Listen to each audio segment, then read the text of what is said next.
This is a presentation of Northeast Streaming Sports.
All right. Wonderful. In fact, let me drop this a little bit.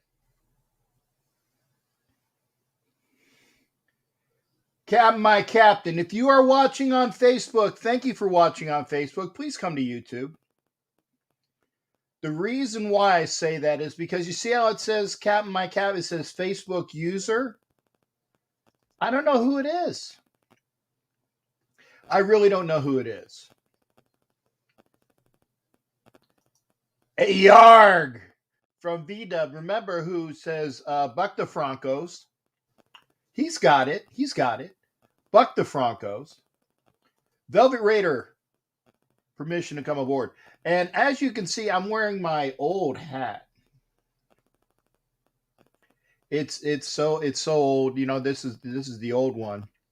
But I have it in what is it? It's in retirement, but I'm going to probably give it to Will Carley. Buckham, there you go.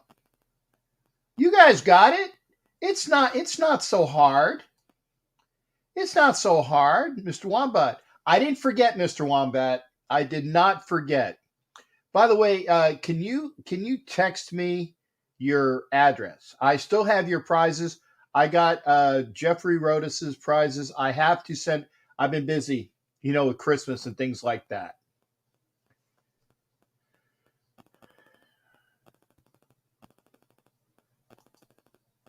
Baltimore owns a current 3-weight. I don't think so. Pear, good to see you. And I'm in early. Tonight because I had to take a Pepto-Bismol because I saw some really disgusting skanks on TV today. Just thinking about it. Sorry. Right now, they says we're the 8th seed. We got a 33% chance of being in there. But that means we have to win the last two. Oh, share, Captain, my captain. Thank you there, honey. That's why I say it. And we have Pawpaws. Aye, Captain, who is watching us on Twitch. Remember, if you're watching on Twitch, thank you. All you young folks, I'd like to see some more folks going to Twitch as well, so I can get some things going there. And Mr. Wombat, I have, like I said, I have your prize. I've been busy. I need to send them out. It will take a bit because Friday, I am going to Indy Friday, and I don't know if I'll be able to do it then. I don't know if I'll be able to do it this week, but I will probably be able to. You know I'm good for it. You know I showed you the prizes. I would be an ass if I didn't send it to you. And it was a great game. And I wanted to say this. Where did I show it? Where was he? Because he came in. It was, there you go. This is why I love Richie Rich. This is why I love Richie Rich. He's not a butt plug fan. He's not a butt. He's concise. He's literate. He's analytical. He's fair, and he's got good takes. He's got good takes, which is why I love it. And I know Richie will come in for the show. And we did beat the dead horse. Chef Arguello, thanks again. Bourbon Country. I said I saw it, the playoff picture. I think we said we were either 9th or 10th. Excuse me. I will get that. You can get a new one though. You can get a new one because I know I got 2 new ones that don't have anything on them.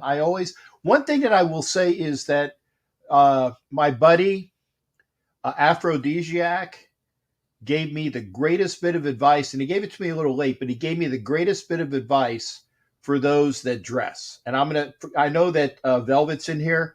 I'm going to give you the same advice. If you have wardrobe, it's not a costume. It's not a costume. It's a uniform for me. It's war gear for Violator. If you wear a costume, that's up to you. I wear a uniform. But whatever you wear, every time you can, every chance you can get, if you buy something, buy 2 or 3. And the reason why I say that is because, as you can see, things wear out. I've worn this for years, and I went to the new hat this year. The old hat's still good. I stripped some of the stuff off of it, but there's still stuff on my new hat that's the same thing as this. And we did beat Baltimore, and I love Cher. Love Cher. We beat Baltimore. Baltimore beat Chargers. Yeah, so it's a tie. But here's the thing. It's easy. If you win out, I think we win. Because then we will have the tie. We will be even with the Chargers. Call them the Chargers. Garglers, what you normally call. We would have beaten the Ravens. So I think, and I think that they have tough schedules upcoming. You win out, you're in. And here's the thing. It still doesn't change when I think about Derek effing Carr. Do we have any chance of beating Indy? Matthew 72007, great question. By the way, you can see that Matthew is also a member of the page because I haven't put on my my YouTube thing. I gotta do this.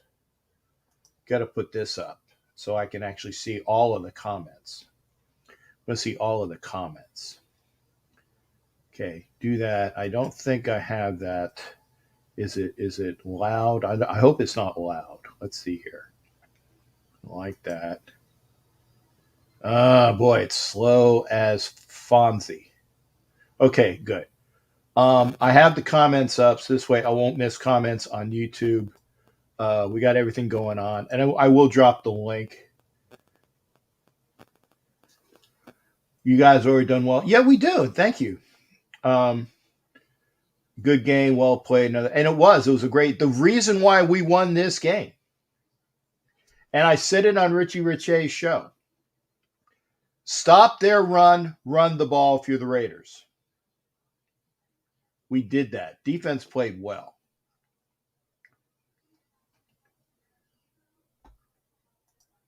My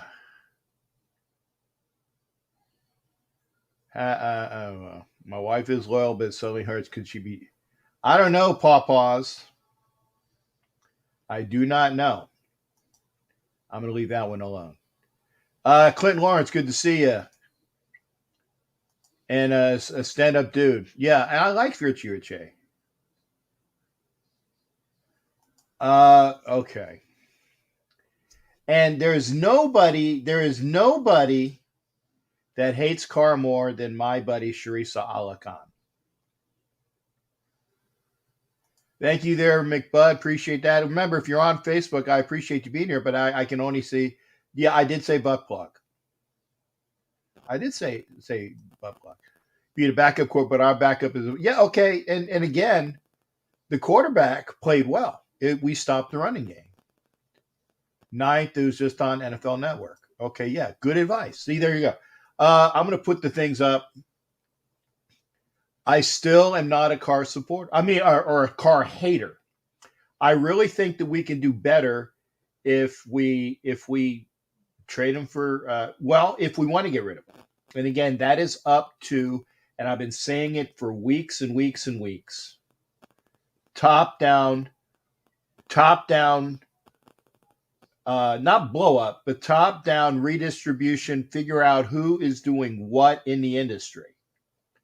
President, GM, coach, and coaching staff in that order.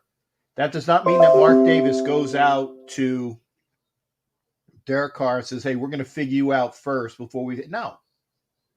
That is ass backwards. It is. It's ass backwards. And yes, I hope everybody had a wonderful Christmas. A medal, MED. I would say if we do, at a point, you guys were done well, and I appreciate that, and I agree. Yeah, Indy is the same team. Brooke is like, well, it's not the same team, but it is the same team. They turned out Chiefs game since the Pittsburgh was a blowout. Wow, so they got the Raider treatment today. Defense did step up, and I'm going to and Jacobs. Carr is not great. Okay, I got to put somebody in timeout already. All right, got to block him. Got a droid. Got to block whoever. He's a good quarterback, not an elite one, and Carr has reached the ceiling. Both positive and truthful comments. And he is well above average, but he has hit this. And Bishop, thank you for. And I want to thank Bishop AJ Brahue for praying for me, for his in his church. I thank that. I thank you for that. Jimmy Farrell, thank you. 6-5, and okay, let's see what they 6-5. Chargers 5-5. We own the 7th seed, but again, it's that damn tiebreaker thing. Raiders went out there in the playoffs, as far as I know. Robert Bigler, good to see you as well, sir. 18 rush. Okay, let me get this done. And again, let me put the link up. Okay. I know Richie Richey is gonna be in here. Thank you as well as always. Thank you there, my boy, the Bishop. Raider Reverend. Thank you. And he's still making the same mistakes. And that was, oh my God, the interception that was practically a touchdown. God, I was barfing. The only thing that was making me barf more were the two skanks that were on screen a lot today. Oh God, throwing up. So, and I will say congratulations to Robert Bigler and the Kansas City Chiefs. They are the 6th straight AFC West titles. That is close to the Raiders record. I think the Raiders had about, was it 7 or 8? I got to put another person. I got to block another person. Hang on a second. Blocking them. Did I block them in time? Okay, yep. Now I got to block somebody else. Blocking user. Okay, so I'm blocking users. Okay. I can only do so much. And thank you, Matthew 72. I think it was. I don't know. I didn't know it was in sec Jersey and yeah, no Velvet. Trust me, there was get Velvet. You know who I absolutely despise, loathe, and abhor them. Uh, Again, I'm gonna go with my boy. Remember, if you want to come into the show, and I came on an hour early. Tim Walter, thank you for being here. Tim, thank you for watching on Facebook. Thank you for watching. Try to come over to YouTube. I should have had the Instagram thing on, but I honestly, after the game, I went and did a run to Taco Bell because I have a bunch of leftovers in the fridge. And I didn't want to eat them yet, so I had something good from Taco Bell. Taco Bell tacos suck, but their burritos were really good. Yeah, and Jimmy Farrell, I said that was a great play. Enough of this. Enough of this. I am going to go to my first mate. Skipper, I don't have a tricorn, but I'm looking for one. Dude, oh, whoa. My goodness. Somebody's calling already. Wait a second. Where the hell's the phone?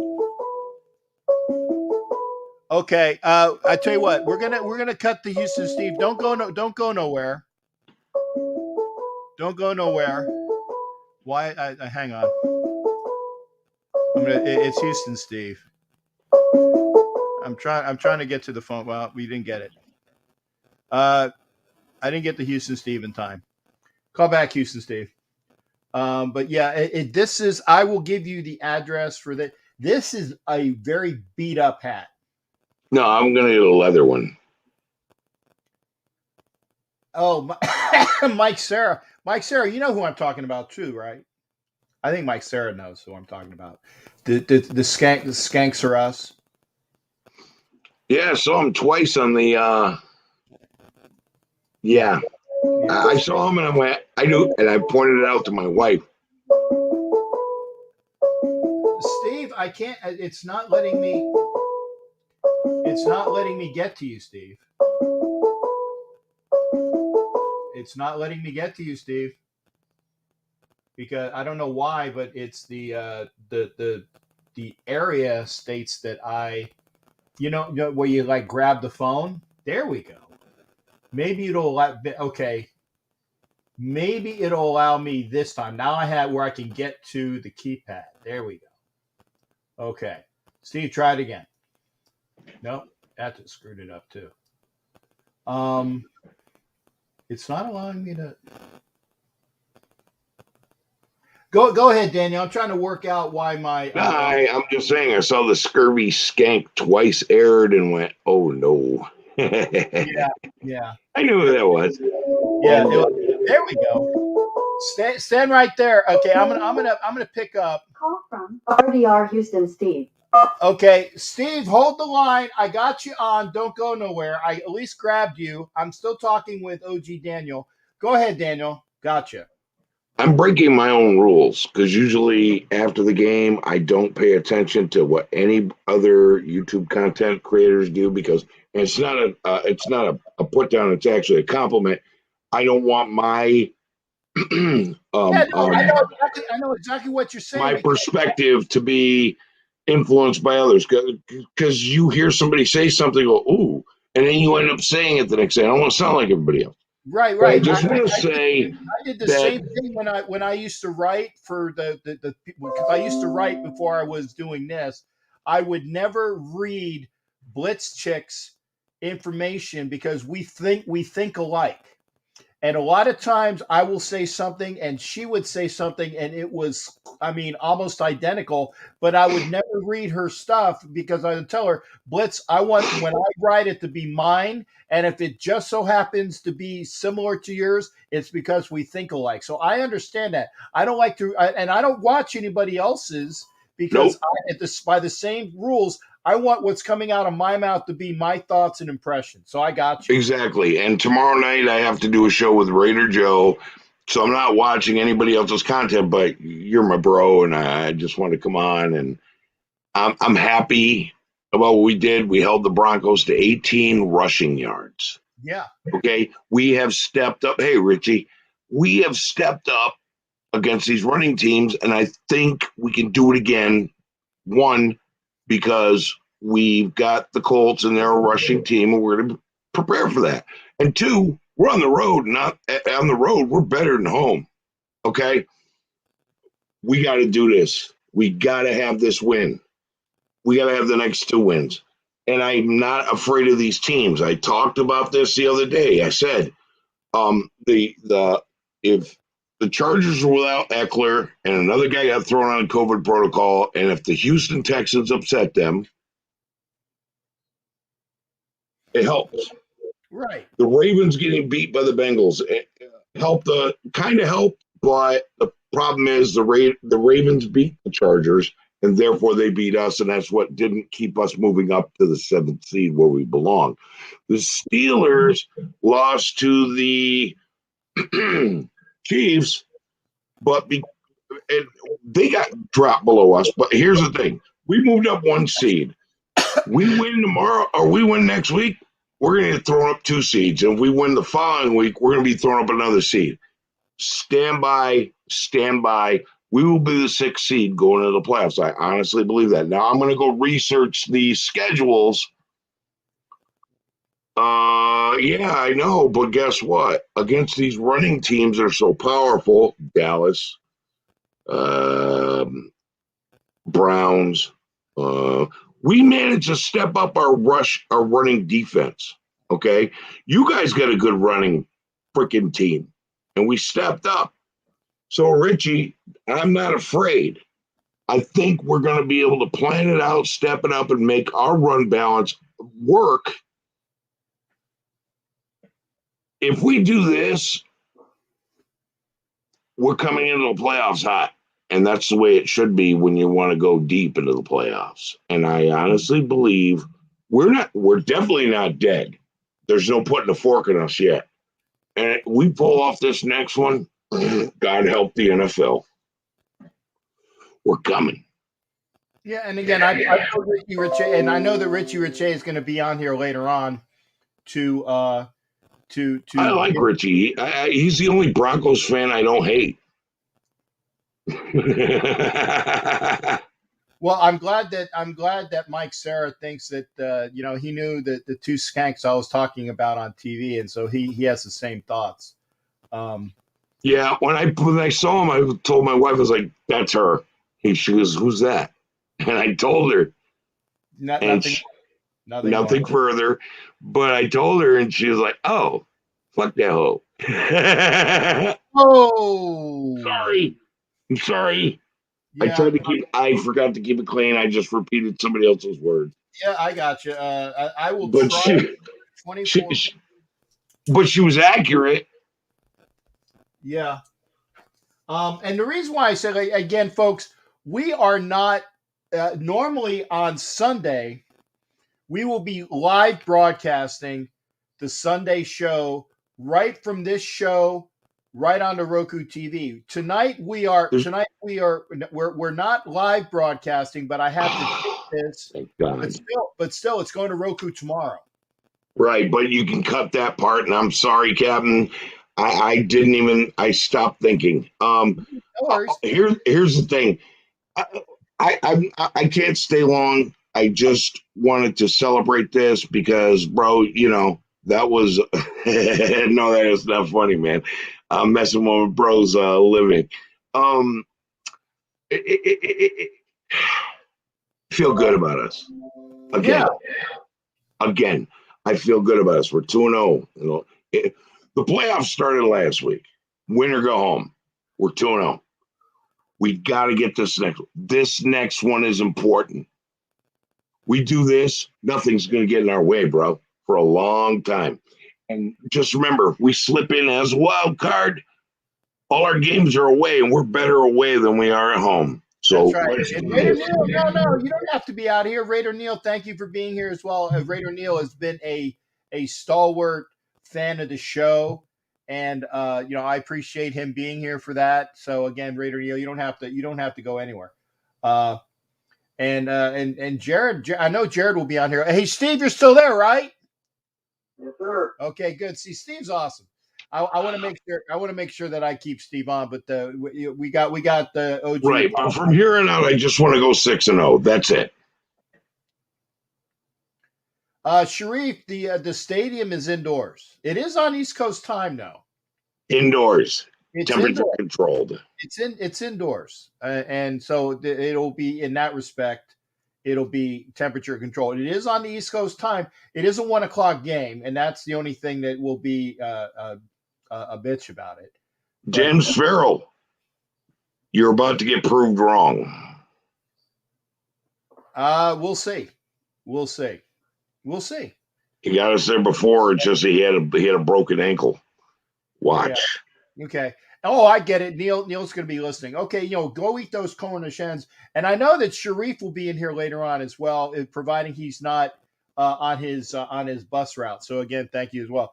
Raider Neil, brush them with butter every 15 minutes. Trust me. And he's the guy that does all of the. He's the guy that does all the cooking. I'm the guy who does all the eating. He's the guy that does all the cooking. So I will give you my eating tips, which is don't guzzle too fast, too much. No. And go from there. And this way we won't get the hic burps either. Daniel, you're last and best out the door. Skipper, I hope to see you Tuesday night. Yeah, I'll be here with Captain and Wenches. Okay, and I'm going to be on tomorrow night with Raider Joe, doing our Dos Pendejos in a chat room show. Yeah, make sure you guys watch that. Is it on your channel or on his channel? It's on mine Monday nights and his on Thursday. Go to Chronicles of the Black Hole tomorrow night. See Dos Pendejos in a chat room. We're going to talk about this game and what's coming up, and whatever you guys want to talk about, because we like talking with our chat room. That we want our chat room to jump in. We post a link often. If you got something to say, please come in and say it. Captain, sir, been an honor. But when I get my tricorn, I'm getting a leather one. Yeah, no, I that one. But don't buy the soft leather one. Buy the hard leather one. The hard leather one. The one that lasts, right? Yeah, the soft leather ones suck. I've seen those. And this is a velvet one, but it presses into shape. And like I said, I got two of these that are brand new that remember the old things when you buy, we always buy two. So when I went to the new hat, I got two new ones. So I will have them in stock so I don't have to go find them again. But again. Well, I want to go sailing up the ports with my wife on our sailboat in a tricorn and watch everybody's faces like, uh-oh. Yeah. All right, Skipper. Good talking to you. We'll see you soon. All right. Thanks again there. Take care there, big guy. We'll see you tomorrow. Two Pendejos on Chronicles of the Black Hole. Two Pendejos show. That's Spanish cursing, but it is, but that's the name of the show. Two Pendejos on the Chronicles of the Black Hole. Raphael, stand by. Raphael's in the back room. I want to go to Steve. Steve, what do you got for me tonight, brother? Hey, Captain, I was watching a little bit of the Steelers game, and then the Bears came on, and the Steelers fan said, hey, what's up with these Kansas City Chiefs offensive linemen? They're holding all the time. Why doesn't the NFL ever crack down on that, Captain? You know what? It's getting old. I'm sick of those bastards doing this shit all the time. Excuse my language, but I'm sick of them. Hey, Steve, by the way, we are on Roku TV, so please watch your mouth. Please watch the language.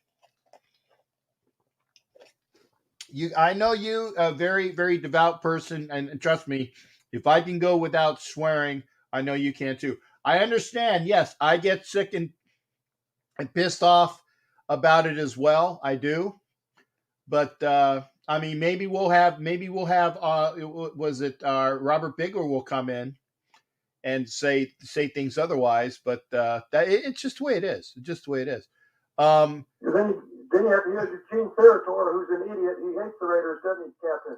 Well, I will admit this though, Gene Steratore, when they called the roughing the passer on Farrell, he said that he didn't think that was roughing the passer. So I will give Gene Steratore at least a positive, good on you today for saying something that was obvious. I don't think it was roughing the passer. He was blocked into him, and he the only thing he did was he grabbed at his legs, but he didn't like forcefully grab at his leg. He was basically trying to keep his balance up, and he grabbed at his legs, and they threw a roughing the passer call. I think that's crap.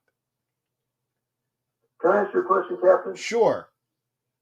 Kansas City was kicking Pittsburgh. Why did they have Ben Roethlisberger in as long as they did? That man doesn't have the skills anymore. He hasn't had it most of the season. It's pathetic watching the Steelers on offense. Yeah, I mean, maybe we'll have. I'm sure Jared will be in here for his call. This is the last year for Roethlisberger, so don't worry about it. And Kelly Farrell, thank you for being here as well. I had a decent Christmas. In fact, I will tell you that a $10 watch repair today cost me about $425. I'll tell you why in a minute. And that'll be my story of the day. You know how I do my stories. A $10 watch repair cost over $400. I'll tell you why. But yeah, I mean, what is it? Jared will talk about Ben. This is Ben's last year. I mean, and the Steelers, they're not great, but yeah. Oh yeah, and I like this comment. Ben gets the car treatment. He will never be benched. I was going to say that.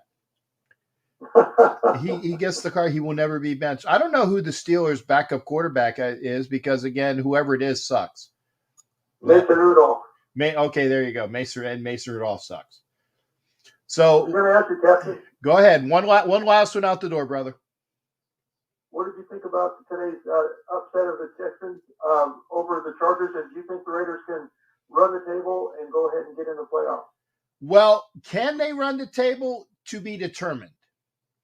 If they play defense, and notice I said if they play defense the way they played today, next week in Indy, they can beat Indianapolis, but they're going to have to stop the run. Because I think the D-backs will be able to do things against Carson Wentz. If you're waiting for Carson Wentz to win you the game, well, there's a fumble, and Dallas pops on top of it. If they play defense the way they did today, they have a chance to beating Indy. And then if they beat Indy, I think that they can beat Los Angeles for that final spot. And there you go. I just the way it is. But we'll see. We'll see how everything goes. And again, Kelly, we hope you are well as well. Hey, Steve. Again, I hate putting you on hold, but I appreciate you sticking with me, brother, and thank you. Sorry about the language, Captain. I guess it's because I got to see all those State Farm commercials of Kermit the Frog get kind of sick after a while. I know. Good health to you and everybody, and I'm glad you had a good holidays. And we're going to be back, and I believe this team is going to run the table somehow, and we're going to go in the playoffs. That's my hope, and let's just keep it going. Raiders. Go Raiders. And again, thank you there, Steve. Appreciate it. You take care. Take care, buddy. Bye. All right, that's Houston Steve. And Steve normally doesn't cuss a lot. Who will we face? We get the wild card. I don't know. Raiders will be one and done though in the playoffs. And okay, so I'm gonna grab Jared. Raphael, don't go nowhere. I'm gonna grab Jared. I'm gonna put him on hold. Pittsburgh, Jared D. Digger. Okay, Jared, I grabbed you so you wouldn't leave. I'm gonna go to Raphael on the screen. Okay, brother, don't go nowhere. No problem. Okay, we got Jared on hold. Actually, he's on he's on hold, but he's still here. And we got Raphael. Oh, nice Slipknot shirt. There you go. What's going on, man? Oh, now you're letting your beard grow out, or is it just you haven't shaved in a while and it's getting darker? Oh, yes, Captain Jack. I just wanted to say it. Salute to you, Captain Jack. Good evening and Merry Christmas to everyone, including to all the Raiders Nation right now. Thank you there, Rafael. To you. I hope you Yes, had a mucho grande feliz Navidad también. exactly. And also, I just saw all these games right now on the NFL week right now. Well, the Carolina Panthers just lost against the Tampa Bay Buccaneers, and right now the Panthers season is over. We just saw an epic battle between Cam Newton versus Tom Brady, which is Tom Brady is very superior than Cam Newton. And also, I'm very apologetic about that because Raiders got the win, got the dove against Denver because I just wanted to say it. Denver couldn't handle with the Raiders offense in the offline. So Yes. their car just won against Teddy Bridgewater. And I know Richie Not Reed is it, watching. it wasn't Bridgewater because Bridgewater was injured. Locke Yes. played, but yeah, but Derek Carr, honestly, he didn't win the game today. All he did was he successfully handed the ball off to the running back, whoever it was. Now, granted, Jacobs had over 100 yards, so Jacobs played well. The offensive line played well, run blocking. Peyton Barber had some good runs as well, as did Richard, who also got a first down. So the Raiders' running game played well. Derek Carr did nothing to win the game for us. In fact, he was one of the reasons why it was as close as it Exactly. was. Yeah. Exactly, because I just saw that game between Raiders versus Broncos, and I just figured it out that, well, Raiders got the vengeance right now over Denver right now. And I apologize to Richie Reed, who's just watching. He's a Denver's fan.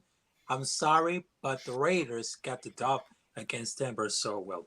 Sorry. Well, okay. Richie Rich is a cool guy. I mean, he even said that, Yes, he's a cool guy. And I just followed on Twitter because there's a love and, well, there's a little hate right now. But, well, even though it's like a love-hate relationship, but I love that guy. He also puts this comment right now, and, well, he's an amazing dude. And, well, there's always if there's a game right now, so everybody's talking about it, and, well, but right now about those games right now, I think the most had the confidence right now is between Raiders versus Indianapolis Colts, because right now it's gonna be, well, have to be careful about it because right now it's about the offline and the Colts and being invincible forever over the last 4 games. We're talking about the defense, the offline, and that game of the Raiders right now, Josh Jacobs, he became the hero of the game right now.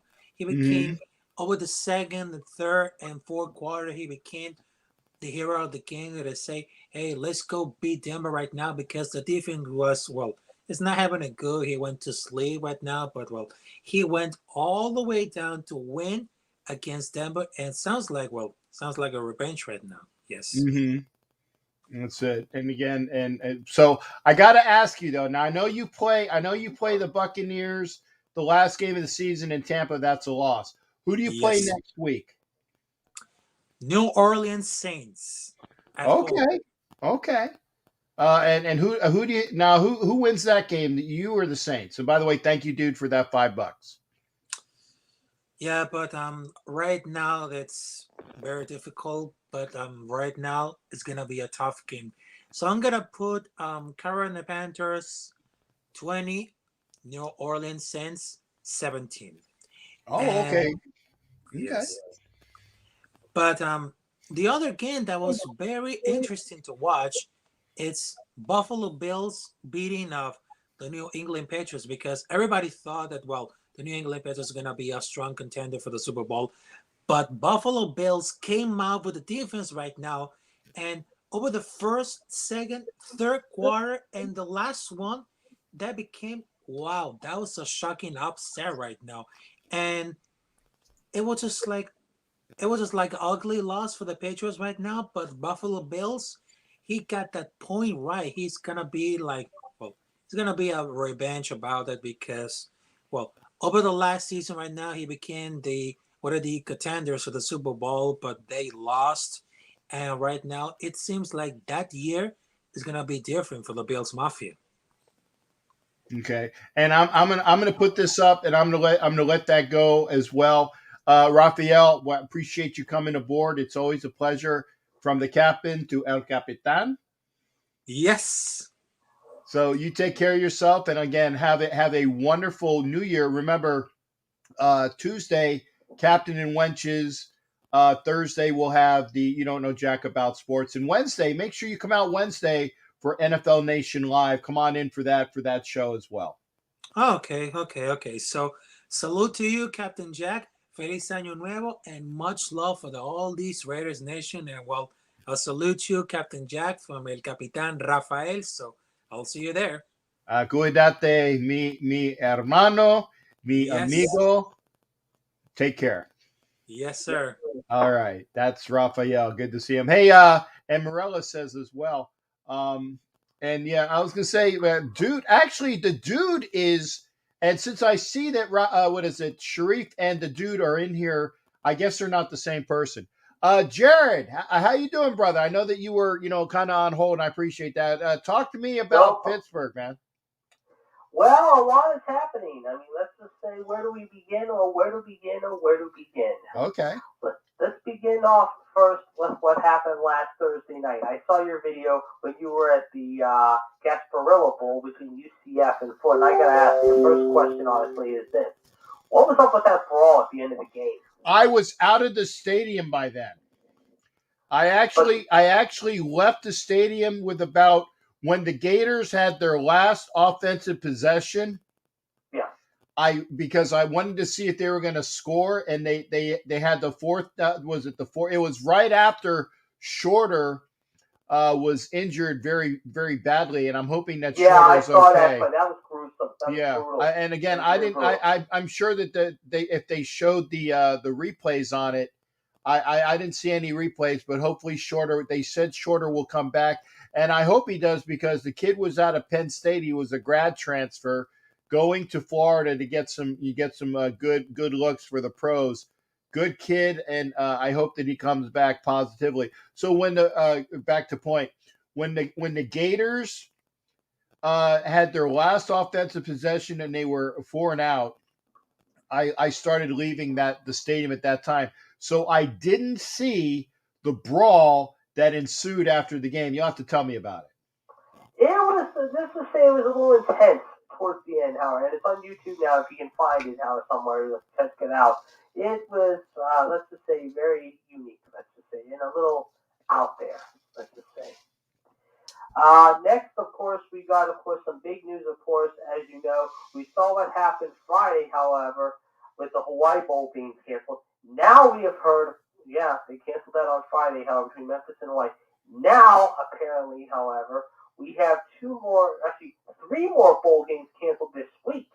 We have the Military Bowl set that was supposed to be tomorrow between Boston College and East Carolina, if you will, postponed. That is off the table. Miami, apparently now on Friday, which was supposed to play Washington State in the Tony the Tiger Sun Bowl this coming Friday afternoon in El Paso, they have not traveled. Washington State did travel to El Paso today, along with Pitt, Howard, at the Peach Bowl in Atlanta. Sometimes they're going to the Peach Bowl later this week. I think there's somewhere tomorrow or Tuesday.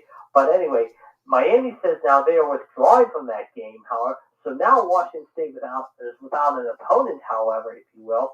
And we now know apparently Texas A&M has dropped out of the Gator Bowl on Friday as well against Wake Forest, only to be replaced by Rutgers. Right. So there you go.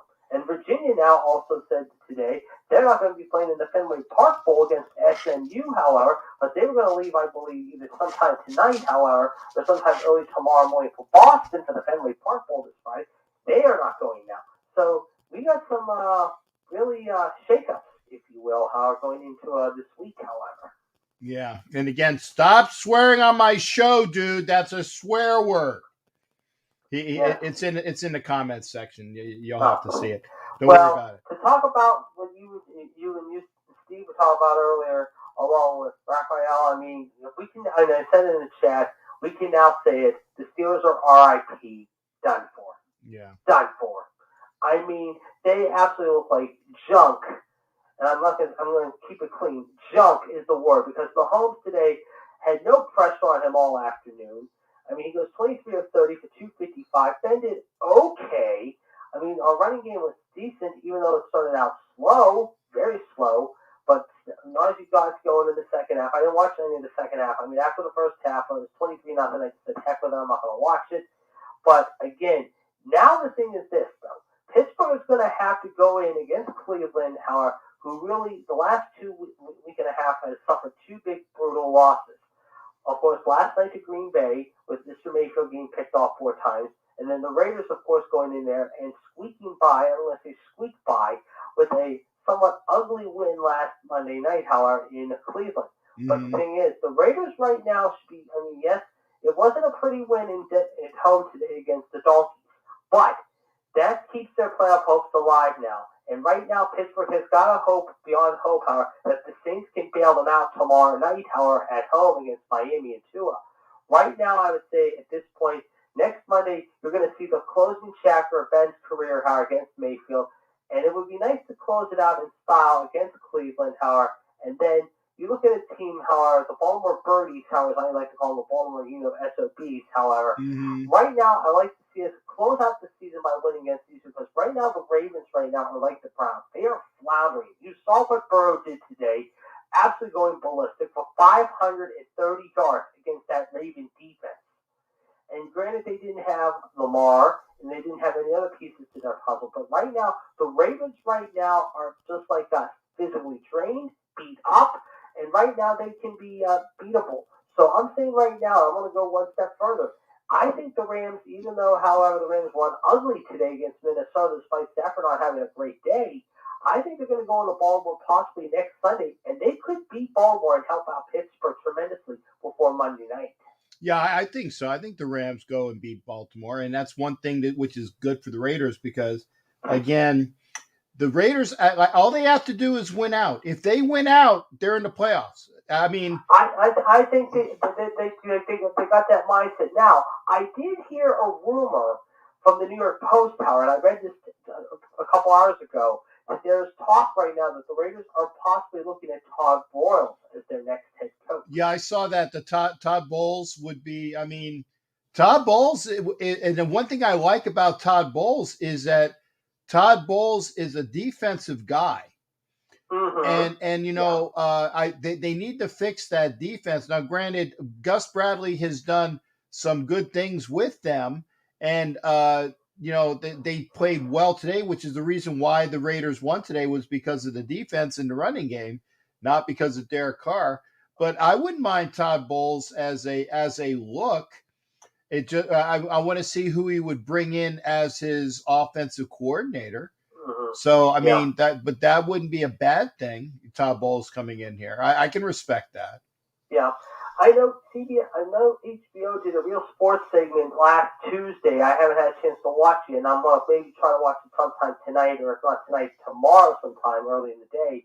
They did a piece on Mark Davis, however, from last week. However, it was a very interesting piece. But I'm wondering who, if they don't go after him, however, who the Raiders also have in mind as their next head coach. Who would be the short list of candidates that they would start looking at, however, right now, and who would be interested in the job to come to Vegas? Well, see, that's the thing, though. That's the thing, though, is I've said it until I'm blue in the face. I don't care who the head coach is, but they better be hired after the president and after the GM. If you hire the head coach before you figure out who your GM is, you're doing things ass backwards. Ass backwards. You don't do that. Do you give Mayock another year? Do you give him one more year? Davis, I don't think so much, but I think you give Mayock maybe a pass, maybe another year at best. Possibly. I don't know. But we'll see, as they say. But yeah, Thursday night, however, I will definitely be there for sure. However, we've got a good bowl game coming up. Of course, like I said, Tim will be playing, of course, in the Peach Bowl. My friend, of course, who is in Myrtle Beach right now as we speak, he left this afternoon. He will be in Atlanta. I have a few people who are flying out Tuesday for Atlanta in that game. That's going to be an interesting game. And then, of course, Friday, we've got the big playoff games. And I'm going to say right now, I think the Tide are just going to stomp all over Cincinnati. And I'm telling you right now, you're looking at probably the first time you're going to see this in history, an SEC championship game, Alabama and Georgia for the title. I think Michigan and Harbaugh have no prayer against the Dogs in Miami. I think Georgia's going to go into the Orange Bowl angry, ticked, and they're ready to smash Michigan. As much as I like Michigan, I think UGA is going to end up winning that game. Yeah, and when is that? Is that New Year's Day? Yeah, this is Friday. Friday night. How it's 10:30. No, Saturday we got the Outback Bowl in Tampa, your neck of the woods, where I know it's been warm down there. Penn State, Arkansas. We got the Citrus Bowl. We got the Capital One. We got the Fiesta Bowl also on Saturday, which will be a good one. Notre Dame and Oklahoma State, and then of course we got Utah and Ohio State, and we got Baylor and Mississippi on Saturday afternoon, Saturday night. So the semifinals are on Friday when I'm flying. Yes, 3:30 in the afternoon in Dallas.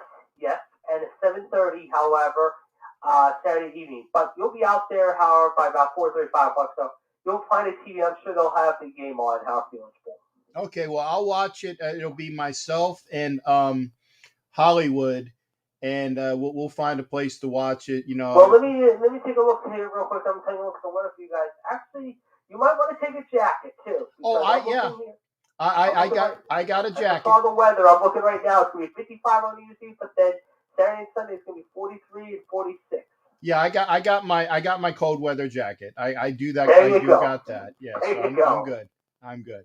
All right. Well, Jared, make sure pop in on Thursday, and remember, obviously, I will definitely be there Thursday night for sure. I'll be watching the Pitt game, and I'll be keeping my eyes on the Pitt game, and I will definitely call in for the final time before the New Year for sure. Right, and NFL Nation Live Wednesday night, and obviously Captain Wentz's on Tuesday. But a lot of times the Wentz's will probably ignore you, whatnot. But I'm just saying. NFL, no, I know. I always say hi to Peggy and them, and I talked to your boy WTF how right before Christmas we caught up a little bit before Christmas and everything like that. I know he's keeping on that Cowboy game tonight. I know his eyes are glued to that game as we speak right now, following on him. Yeah. Okay. Well, again, it's always good hearing from you, Jared. You take care. You too. All right. And remember, folks, as I stated, because NFL Nation Live is in here, that's my boy Ref Guru. Go to NFL Nation Live on YouTube. NFL Nation Live. Wednesday night, it'll be myself, Ref Guru, and Violator. Okay? And Jimmy is coming over to Pittsburgh, so maybe I'll go see them. Jimmy says he's not going to go to any Pirates games, though. Maybe we can get him to go to a Pirate game. Oh, and McBud. Good night to you as well, there, shipmate. Over in Scotland, we definitely got an international crowd. Thank you for being here, partner. NFL Nation Live and Matt Hughes, Jenga. Okay, I'll go with that. Thank you for watching, Matt Hughes. Again, if you want to be in the show tonight, I'll put the link up one more time. You can come in. You can be in the show. We've had Jared and Steve on via the phone. We've had OG and Raphael on via the screen. And we come on in. I said Anna could come in, and I know that maybe Sharif will come in. I think maybe Richie Riche will come in. But I'm only guessing. I don't have this on good authority, but we will see. I will now. While I got a break in the action, let me give you a story of how a $10 watch repair ends up costing me over $400. Okay, here's the thing. I get a really nice watch. I get a really nice watch for Christmas, and it's an all black watch, and I don't have any. I mean, I have this. In fact, let me show you. I have this really nice Citizen, the Eco Drive, it's nice, it's a, silver, sterling silver type of thing. No, Ann, I didn't say I don't want you in. You better come in. Shh, don't piss me off, Ann. I love you, but don't piss me off. Anyway, I have a lot of and granted, I have a lot of Raider watches, but they're all dead because I need new batteries for. So this, I like the Citizens because it's the Eco Drive. It's the Eco Drive. So I like the Citizen watches. So that's important to the story. Anyway, so I get a watch for Christmas that's all black. Beautiful. but it's a little loose. So we go do some, exchanging and upgrading and then thinking of gifts. We stopped by a jewelry store today that had what's the name of that stuff? I can't remember. Oh my God. The bangles, the bangle people, with the little bangles and the thing like that, and they they have like bangles and they have bracelets and charms. By the way, Dallas just got a pick six, I think, or a fumble six. I just know that they got a touchdown. Those people went to a jewelry store, and I bought something as a gift, and I had to do some exchanging. So I went to them, and it was a pick six, nice up in the air type of thing. It was kind of like the car play. So anyway, I'm going to this store, and then we got that done. I can't remember. Pandora, thank you. See, I knew Velvet would get it. I went to Reed's Jewelers, which has Pandora. Right? Is it Pandora? I think it's Pandora. Anyway, with the charms and things like that, but I didn't have to go to their store because they have like lines out the door. But I bought the same stuff at Reed's Jewelers, so we were doing some exchanging and doing things there. So I had to get that done. And hey, Kaylee McLaughlin, how you doing there, honey? Good to see you. My girl Kaylee, always love her, Kaylee. Love Kaylee. Does Waller play in the next two games? I bet you any money Waller won't play. The earliest Waller will play will be the last game if the Raiders beat the Colts. And the reason why I say that is because I don't think he's not going to play unless there's at least a chance that the Raiders are going to be in the playoffs.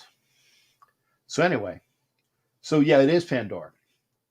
Hey, Kenny Blair, good to see you from the UK. So we've had Scotland outreach, and then we got UK back in. Thank you for being in here, Kenny. So anyway, I go to that store, and they don't do the watch repair, or they won't take out a link in a watch because it's a little loose. So I had to go. I had to ask where the watch was bought, so I had to go to that store. It was JCPenney's.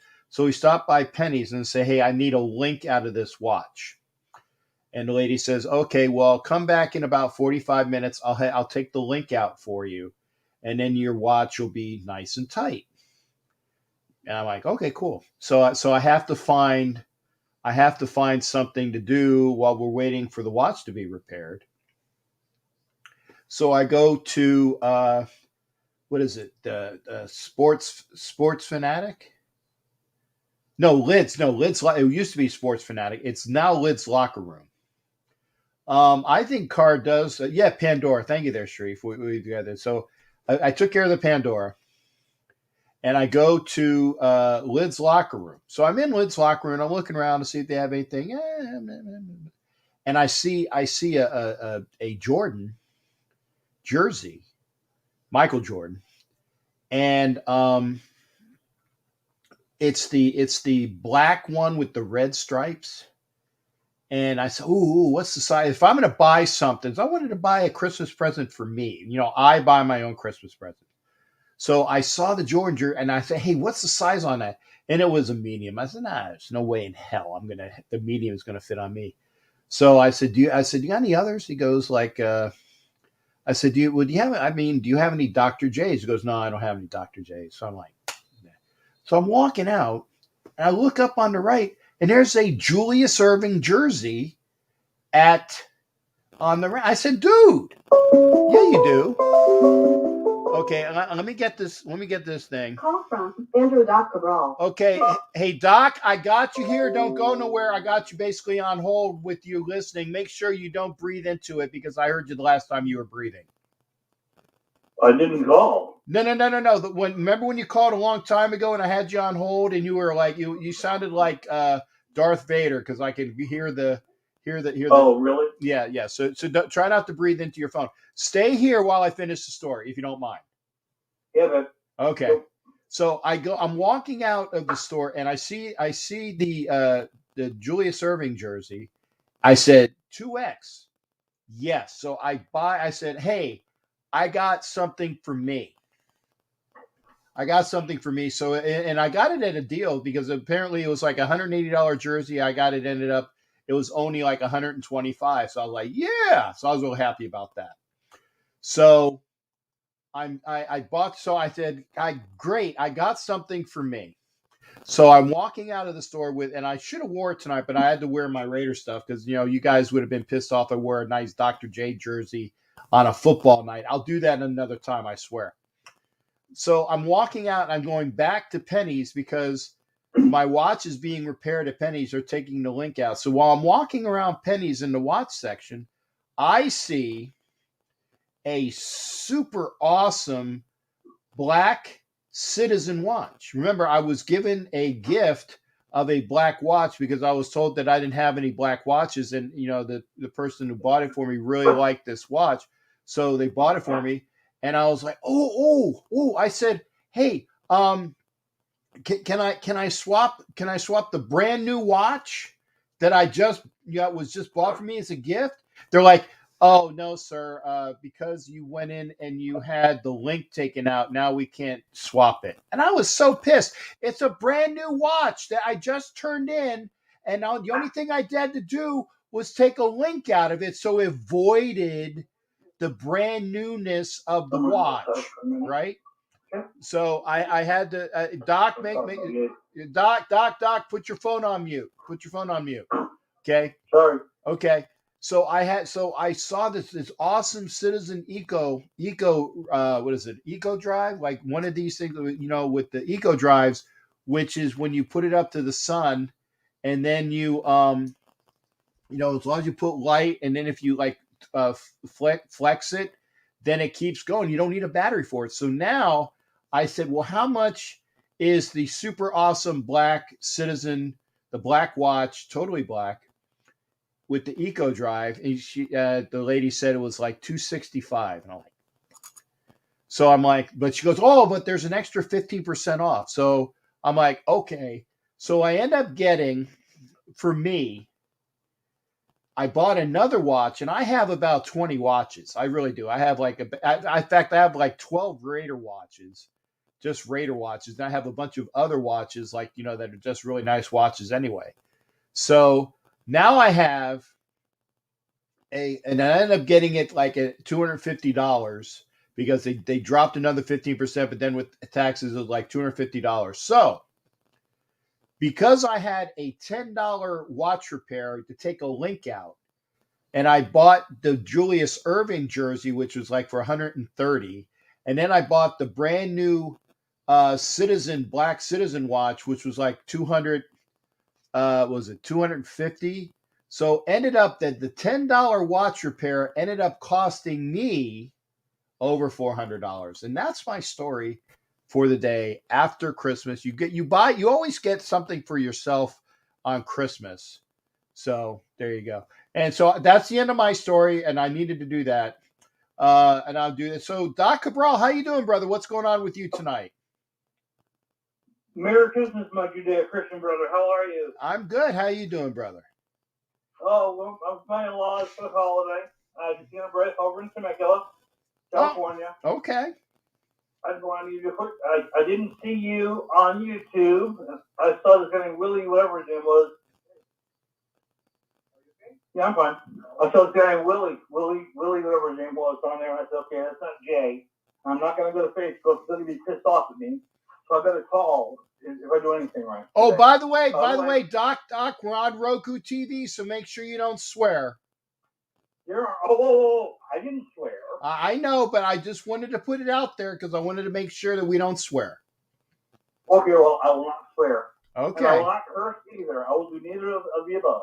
All right, that's it. Oh, Wi-Fi Willie. There you go. Yeah. By the way, how are Little and family? They're all good. Very good. Now, are you away or are you home? I'm at home. In my room. Oh, very good. Please wish them well for me, please. I will. And if you're going to go to Is there another game on New Year's Eve for you guys? Yes, I will be flying out to Indianapolis this Friday. It'll be on Sunday. It'll be on the 2nd, but I will be flying out to Indy on New Year's Eve. I will be flying back the following Monday. And then the following Friday, I will be flying out to Vegas for the last game in Vegas this year, because if the Raiders go to the playoffs, and again, it's kind of a hard road, I don't anticipate them being in a game where they would be winning, be the home team for anything. So I'm just saying. Okay, well, I just wanted to hear your ring to let you know that I was listening to you. Thank you, brother. Christmas Eve and Christmas, and the family, and I hope that everything is well. I did not find anything for Jim Plunkett anywhere. I'm looking for Jim Plunkett still. Okay. Okay. Well, Jim Plunkett, go to the what is it? The Mitchell and Ness site. They have Jim Plunkett jerseys. The Mitchell and what? Mitchell and Ness. Mitchell and Ness. No, Mitchell and Ness. Ness. Mitchell and Ness. They do jerseys, and they have Plunkett jerseys on Mitchell and Ness. And you might be able to find a Plunkett Patriots, although it'll be harder to find. But you can find a Mitchell and Ness Plunkett for Raiders for sure. Okay, I'll do that. Please, again, 12 more days of Christmas, obviously, still 6. But happy holidays to you and the family and to all the Raider Nation. From a Patriot fan, obviously. Hey, man, just remember that I love you. And take care, okay? All right. Hey, Doc, thanks for coming in, brother. Good hearing from you. See you, brother. Bye. All right. That's Doc Cabral, who is a Patriots fan and a true Patriots fan, because he was a Patriots fan when the Patriots sucked years and years and years ago. Okay.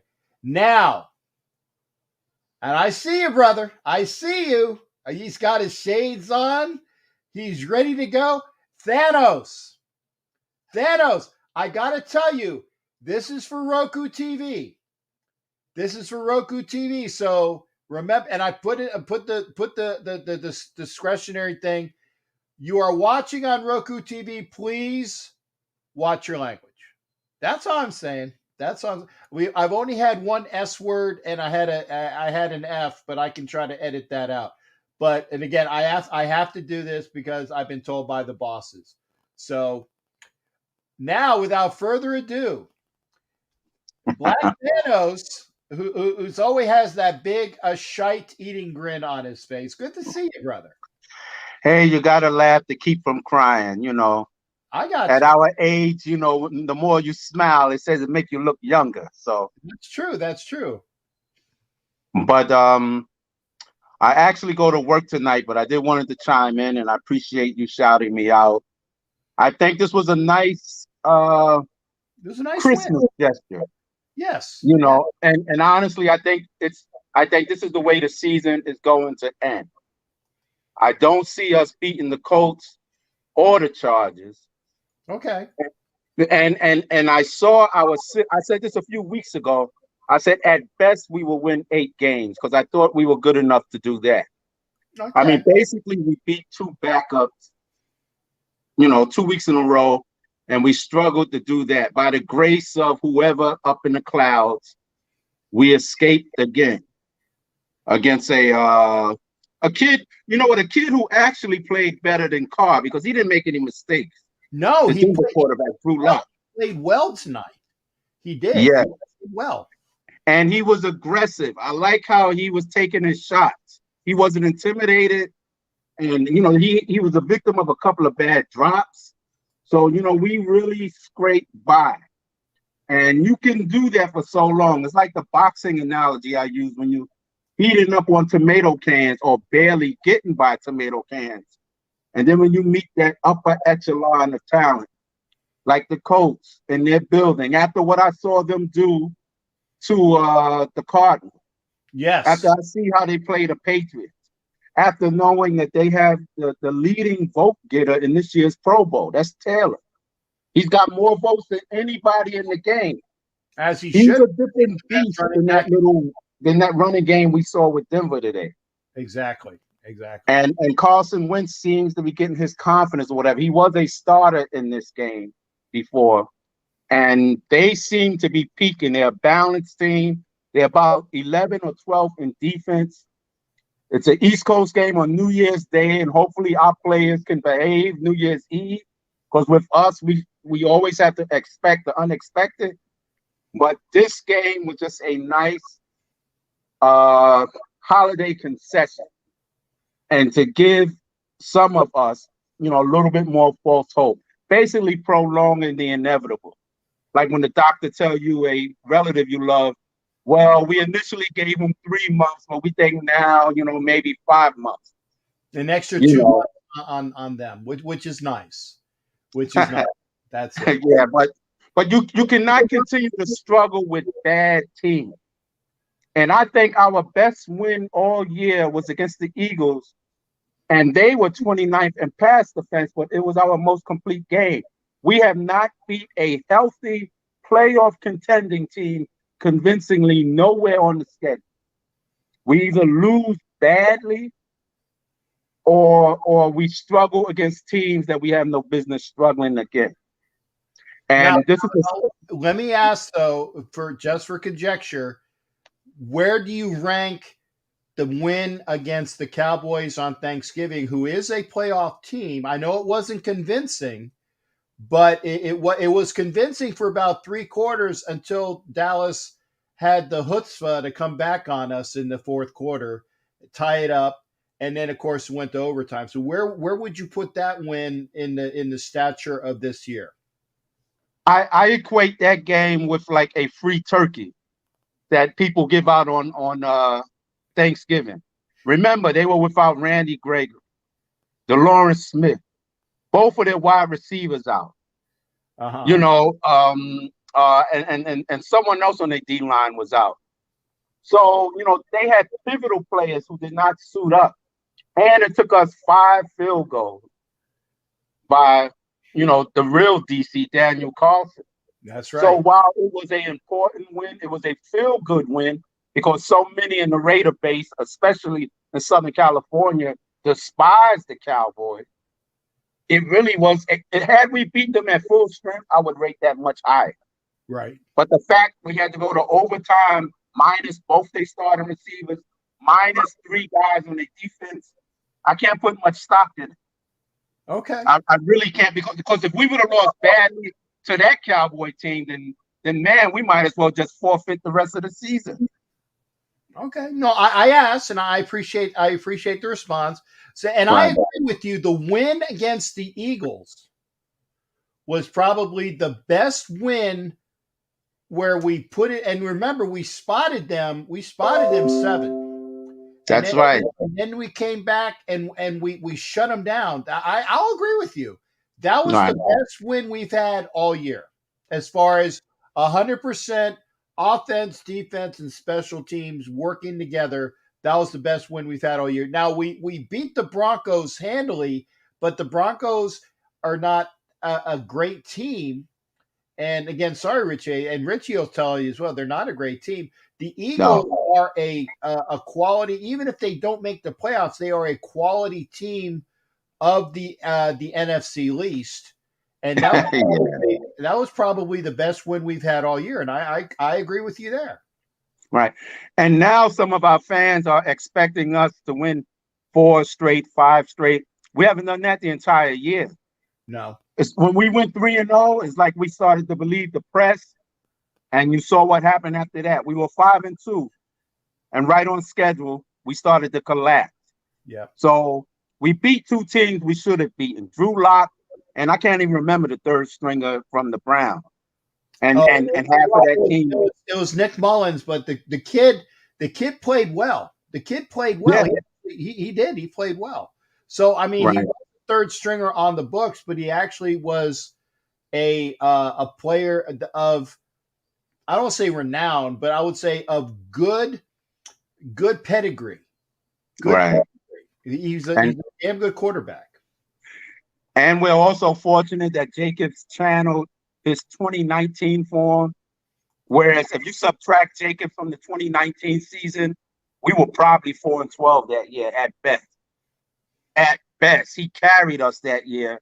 Mm-hmm. And, you know, you're only going to go but so far. When you see the teams that are in the bracket and Carr averaging maybe 1 touchdown a game, that's not going to do it against Buffalo. Did you see what Josh Allen and the boys did today? That's not going to make it against Cincinnati as Burrow is getting better and better by the week. Yes. And that's why I said if the Raiders were to get in the play, and that's a big if. You know, and remember, I'm gonna give you my Dennis Hopper from Apocalypse Now. Do you know that if is the middle of life, man? If life, you know, Dennis Hopper and, you know, Apocalypse Now. If the Raiders were to be in the playoffs, and that's a big if, they are one and done. Whoever they draw is gonna boat race them and foot stomp them, and that's the truth. That's the truth. Yeah, we're just not ready. Credits to the defense for really stepping up. We're in the top 20. Carr is a game manager, still flawed, still making fundamental mistakes at the worst times, and we've been fortunate against inferior competition the last 2 weeks, where we easily could have lost last week and even today. So, but as we get up to the big boy, like the Colts, like the Chargers, who beat us easily early in the year with Ruggs, with Gruden, you know, take this for what it's worth and think about next season and the moves we need to make and implementing Captain Jack's restoration plan. And I think that if we do what I say, there's a good chance that this team will actually have a modicum of being able to ascend instead of always ascending and dropping. It's like a roller coaster ride at Great American, you know, where they go up and they go down, and the next year they go up and they go down. I want to see them where they go up and they go up and they continue to go up. And the only way that they can do that is by top-down redistribution, reallocation, and forethought, real people in those positions, president, GM, head coach. Absolutely. And QB, that's most certainly.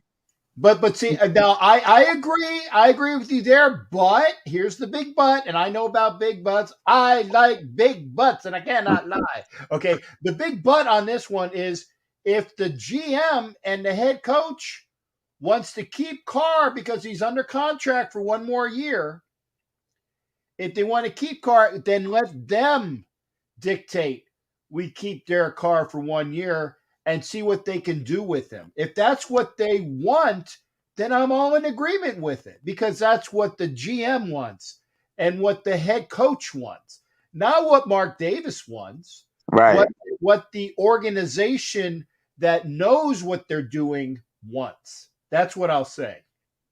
All right, because right now we can be in a similar situation like the Bengals, who kept Andy Dalton for a long time, but in Dalton's defense, he made the playoffs 4 times.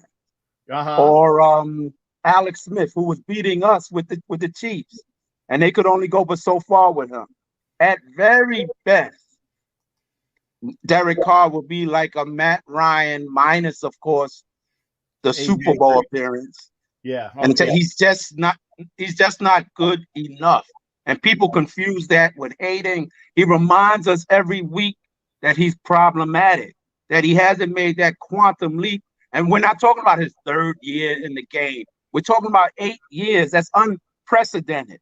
When the season started, Cap, 15 teams had new quarterbacks coming into this season.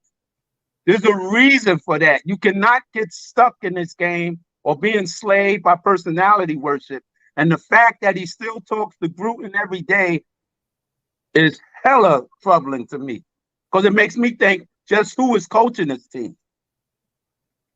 Now, I mean, we're supposed to be concentrating on fighting for our playoff survival, and you're talking to the ex-coach, your next-door neighbor, every day, and we supposed to believe that it's nothing about football or what the Raiders are doing. Stop it. No, that's a crock. That's a crock. Right. So I will say, Francisco, he don't call the person with the glasses an a-hole. Yeah. Well, I've been called worse, you know. I know. I'm just trying. I'm trying to be civil. We respect and trust me. Sharif and I have gotten into it. I mean, gotten into it like big time. But we don't call each other a-holes. No, right. And you know, it's sad that Raider Nation has descended into a cult whereas no one can accept independent or critical thinking. I'm not here to coddle a grown man. Derek Carr has a mother already. I don't need to be his mother. I watched Ken Stabler get traded for going 9-7. So miss me with your misplaced idolatry, because it's about the shield with me. And that's how it's been for 43 years. That's how it will always be. Nobody supersedes that. That's why the Raiders don't retire numbers. And newsflash, they will not retire number 4. No. I'm too old to keep saying next year, just to coddle a game manager and watching everything that's going on around the league, just in our division. Derek Carr came into the AFC West as the youngest quarterback. He's now the oldest. And what real meaningful, substantial progress have we made under him? Every quarterback in the history of football got an excuse who never won a big one. They will sit you down and tell you, oh, if we did this, we did that. Excuses are like a-holes. Al was about results. So if that one makes me an a-hole because I uphold the standard that Al imposed on us, then I will be that. But if not for this vaccination mandate, and you know this, Cat, more often than not, I would have been out there this week.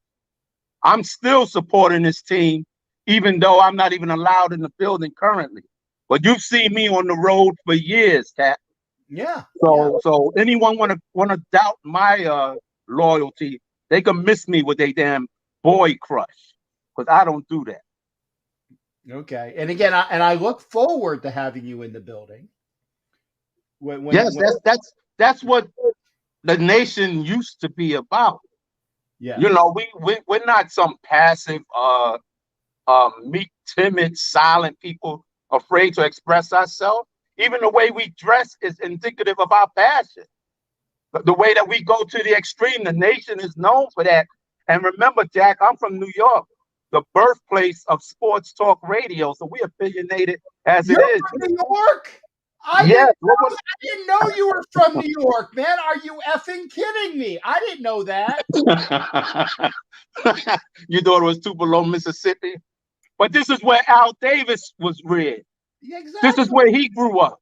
Yes. He was inspired by the Yankees and the Dodgers and said he's going to emulate those qualities and form his own franchise in the Raiders. That's in the DNA of the Raiders. So anyone who has a problem with that, good luck to you. I want to win. I'm not here to hold nobody's hand or give them a damn Kleenex because they can't get the job done. You're a military man like me, Cap. And never did you hear your petty officer or drill sergeant say, oh, well, you ran 1 mile, that's good enough. That don't happen. The science of tearing one down is to build them up. I was called a lot of things in boot camp that I didn't like, but it made me better, made me work harder. I got you. So, you know, when you are talking amongst men, you understand. I expect women to be protective of Carl like that because they have a maternal nature. You know, they think he's cute or whatever. But for some hairy-legged cheerleader, wait a second. Peggy is very critical of Derek Carr as well. Oh, yeah, there are some, yes. I know many. She's just honest. I respect honesty. You know, I don't mind anyone who believes in him, but at least have enough discernment and integrity to admit when he fucks up. For some people, he never has lost a game. I got you. And yeah, that's not too bad. Only 2 Fs tonight. Yeah. But again, I'm not swearing, and that's what I think they want to make sure that I'm not swearing. And again, Morellis is she's Northeastern, and she's a lady, and she will tell it like it is as well. Yeah, I know a few. Oh, yeah. There you go. So anyway, Jack, I got money to make. These struggle wins, like I said, we got to be careful because we are struggling against tomato cans, and the real contenders are waiting. So cool. I got to show this one. Thanos ruined the Roku experience. Hey, brother, you take care. Always. Hey, you always have a place to come in, and voice and vent. You always do. So that's what. Oh yeah, bro. That's appreciated, and I do that on my forum all the time. So. And I'm not looking for any converts. I don't expect everyone to think like I do, and that's perfectly fine because we all want the same thing. Right. I just know that after 8 years, sooner or later, common sense has to kick in and say, wait, maybe we might need to make a change. When I see other teams doing it and succeeding, that's the best way to learn. Look in our own division. I got it. The Chargers say goodbye to Phillip Rivers. The Chiefs say goodbye to Alex Smith. Peyton Manning been retired like 5 years already. And, we are still hoping and believing like Linus waiting on the great pumpkin. When is enough is enough. And he's going to come out of the pumpkin patch. He's going to come flying through the air, and he's going to be bringing presents to all of the good kids out there. Yeah, I like that analogy. I like that. That's pulling it. That's pulling from old school stuff. I like that. I knew you would remember. But let me get out of here, bro. All right. I got to hit the clock. But thank you as always. Hey, you're always welcome, man. Like I said, I appreciate you, man. I appreciate you. Thanks again, my man. All right, take care. That's Black Thanos, and he only said F once. You know what he said, and we love it. We'll take it out, but that's Black Thanos. If you want to be on the show, and this, I'm going to tell it like it is. Okay, there are car haters, and there are car apostles. I'm neither. I'm going from a median to a negative because I'm going to ask, what did Derek Carr do to win the game today? Honestly, what did he do to win the game today? He gave the ball to Jacobs. And he gave the ball to Barber. And he gave the ball the one time to Richard. He threw it a couple times in decent passes, but he fumbled twice, I think. I know, well, Jacobs fumbled once. Carr fumbled, Jacobs fumbled. He threw basically a pick six. Right? So he didn't do anything really to win the game, honestly. And when he does do things to win the game, I will be the first, and people know this that watch the show.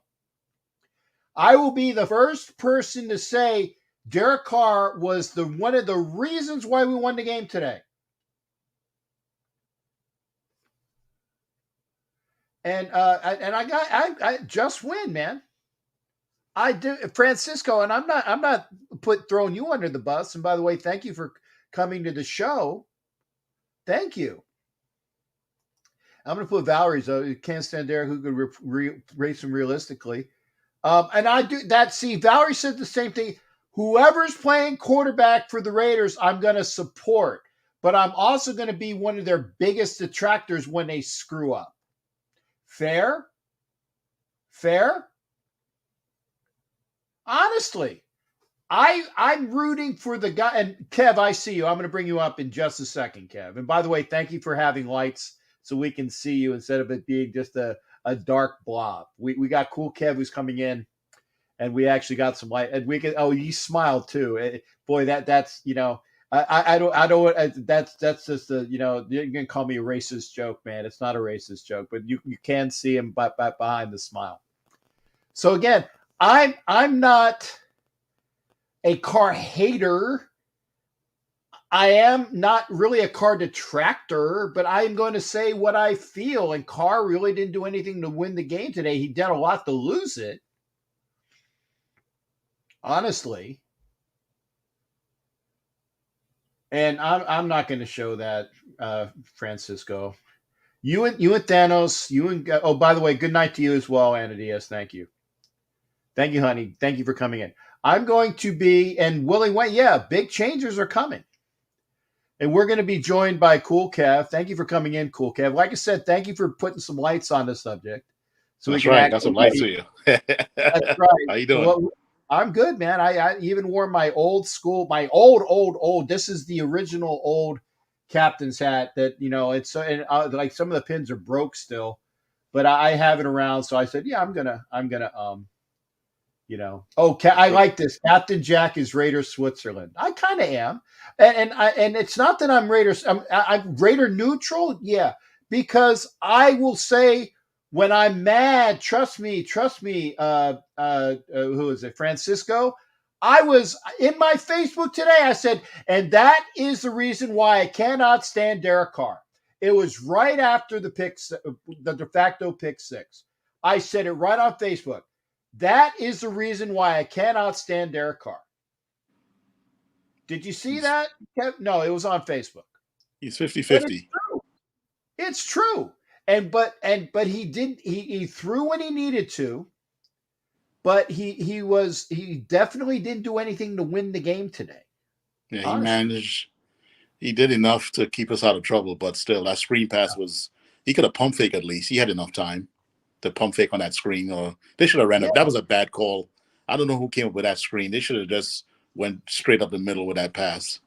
That was an Olsen call, and if that was an Olsen call, then you had a horrible call, and then the call to Moreau on third and 2?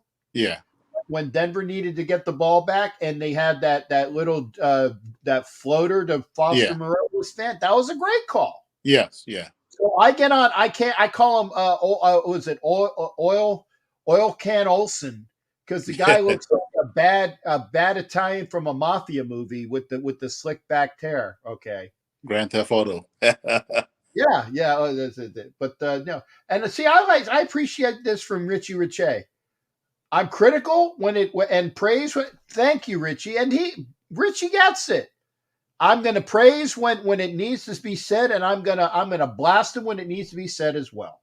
I agree with you, Captain. I think you're right on. I think you're right about his assessment today of Carr. So I think he didn't really do anything. He could have done more. He missed some throws here and there, but like I said, between Josh Jacobs didn't help his cause either. He almost Josh and I even put in the same thing, and that is why Josh Jacobs I can't stand as the quote unquote bell cow running back. No. And I can't. And do you know? Have you seen what's his name? I can't remember what his first name is, but Pierce out of Florida. The guy just runs and will not be. He just is. Okay, I'm biased. I will say this. I'm biased. I'm a Gator, but the kid runs and he's hard to bring down. I can't remember, but look him up. His name is Pierce. He's a fifth year senior or whatever. Out of Florida Gators? Out of the Florida Gators. Great running back. That's who I'd love to get him there. Love to get him there. Definitely. Great. And Malik Davis is also a running back out of Florida. I'm not sure if he's in the draft as well, but Malik Davis and Pierce, the running backs out of Florida, fantastic. They can run and they can catch and they can block. Although they're not really known for blocking, but they can run and they can catch. That's true. So are we drafting a running back in the offseason? You think so? I don't think we draft them high, but if Pierce is available in the draft, get him. I don't know what his draft status will be. but I would love to Right. do that. Okay. So I'm sorry, Kev. I went off subject. Okay. Damian Pierce. Thank you, Rich. See, Richie Richey's on it, man. He gets my gator, man. Damian Pierce. There you go. Oh, and he even gives this again. This is why I love it. 5'10", 215. Okay, that's good. He's a tank. Yeah. He's a tank. He's a tank, man. 5'10", Yeah. 2, and he won't go down. Won't go down. So thank you there, Richie Richey. Your thoughts, brother. I spoke enough about my $10, which cost me $400. I Did you hear that? I think this game was important. We need to win this game. I think we have the confidence to go in there and beat Indy next week. I think it's gonna be a boxing match. I think it's gonna go back and forth. But if we could get to Wentz, and slow down Jonathan Taylor, we should be all right. If the run defense plays today like they played, we should be all right. Because it's gonna be a boxing match. It's gonna be going, right. If we play the same type of game today, okay, and granted, Carson Wentz is a lot better than Drew Lock. Right. I got it. Carson Wentz is a lot better than Drew Lock. But Drew Lock had receivers that were dropping balls. Right. Judy dropped the ball, and their normal, reliable Patrick dropped a couple balls. Right. And Fant dropped a couple balls. Igwebuike. Oh no, that's the old kicker for the Bucks. The guy with the long name, McManus. No. The tight end that has the long name. Yes. He calls him tight end O. Mr. O, whatever. Yes, he has a ball or two. I know what you're talking about. Yeah. So yeah. He was the backup third tight end. He dropped a few. Yes. So. Yeah, but see, if you talk to Richie Richey, he's actually the best tight end on that team. He's actually better than Fant. Alberto. There you go, Alberto. Yeah, yes. Tight end number 85. Yes. And Francisco, you can call me Raider Switzerland. That's fine. I will be Raider Switzerland. So Francisco, that's his name for me. Captain Jack is Raider Switz. There you go. Hey, I'll take it because it's my place to be fair and give content that is fair and balanced. I'm kind of like, well, I won't say that, but car hate. I'm not a car hater. No, I'm not a car. Nobody hater. Can't say anything bad about car. Yeah, no. Go ahead, there, brother. Yeah, I mean, car. At some point in time, this is coming towards the twilight of his career. He's going to be, you kind of be 50-50 with this guy. You can't put all your eggs on this guy. At some point, reality is going to come by, and he's not going to be here at some point. You got to look into the future, and you got to deal with it. I mean, if you can get 2 years out of him and fix the line, we need an offensive line. Can't have Brandon Parker out there all day. He's gonna get car killed, man. They were saying that he had or he was coming in from COVID and whatnot. And then I was like, oh, put Illuminor in there. And then I remembered Illuminor was on the COVID list too. So yeah, that's we need an offensive line, man, and that'll help, man. That's it. Spending all this money on one receiver. I mean, Adams would be nice, but you got to get some protection. And that is like, again, I like Denzel Good coming back. Yeah. I like Denzel Good coming back. I like and Richie Richey is with me on this, maybe, and I tell you what, Leatherwood was making some holes today. Yeah, he played good. He played good last 2 weeks. Yeah. He was making some holes today. So maybe we keep him at guard.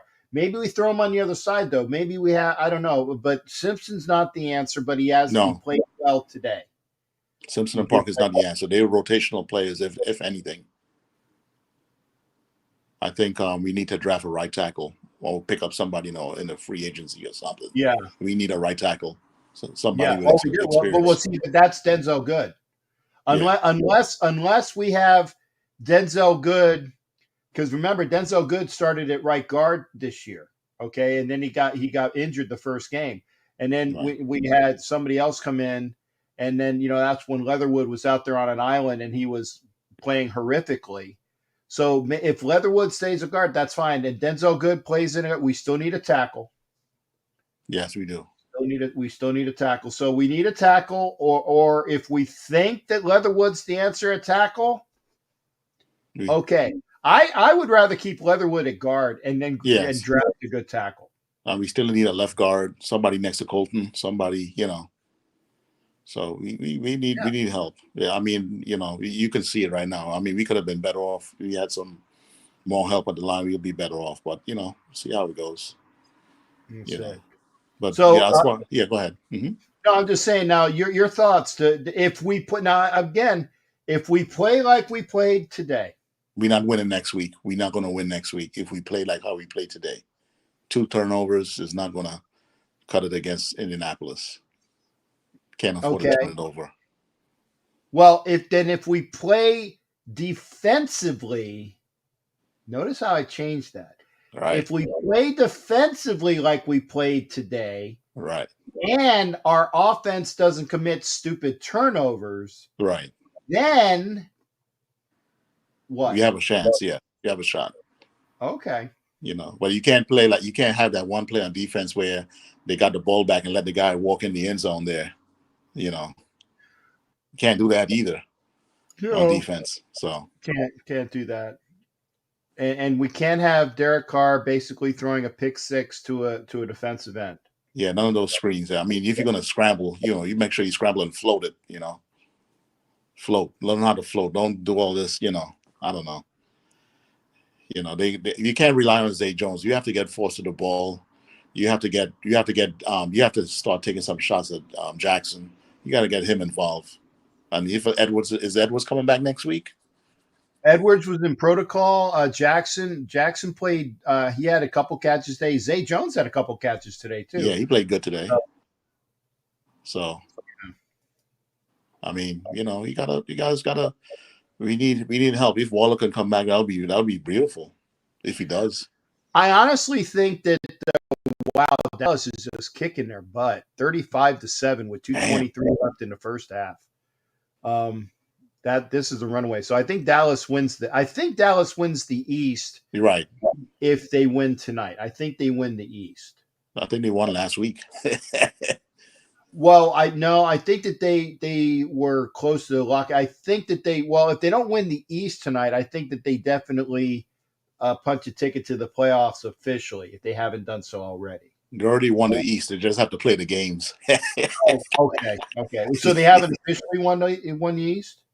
I think so. Yeah, you're right. You might be right. Tonight they might have clinched the playoffs, I think. Yeah. They should be 10 and something right now. Yeah. And again, and I asked you saw me with Sharif. I said, so we did beat the Cowboys, but they were missing Dropsy Cooper and they were missing CeeDee Lamb was the guy that really they needed to have. Right. CeeDee Lamb. And Dropsy Cooper, I think we would have choked against us, but we won't know because we won't see Dropsy Cooper for at least 4 years, and then it'll be in Vegas. Right. But yeah. Cowboys have done clinch. Thank you, Valerie. Thank you thank you. Yeah, they clinched already. Okay.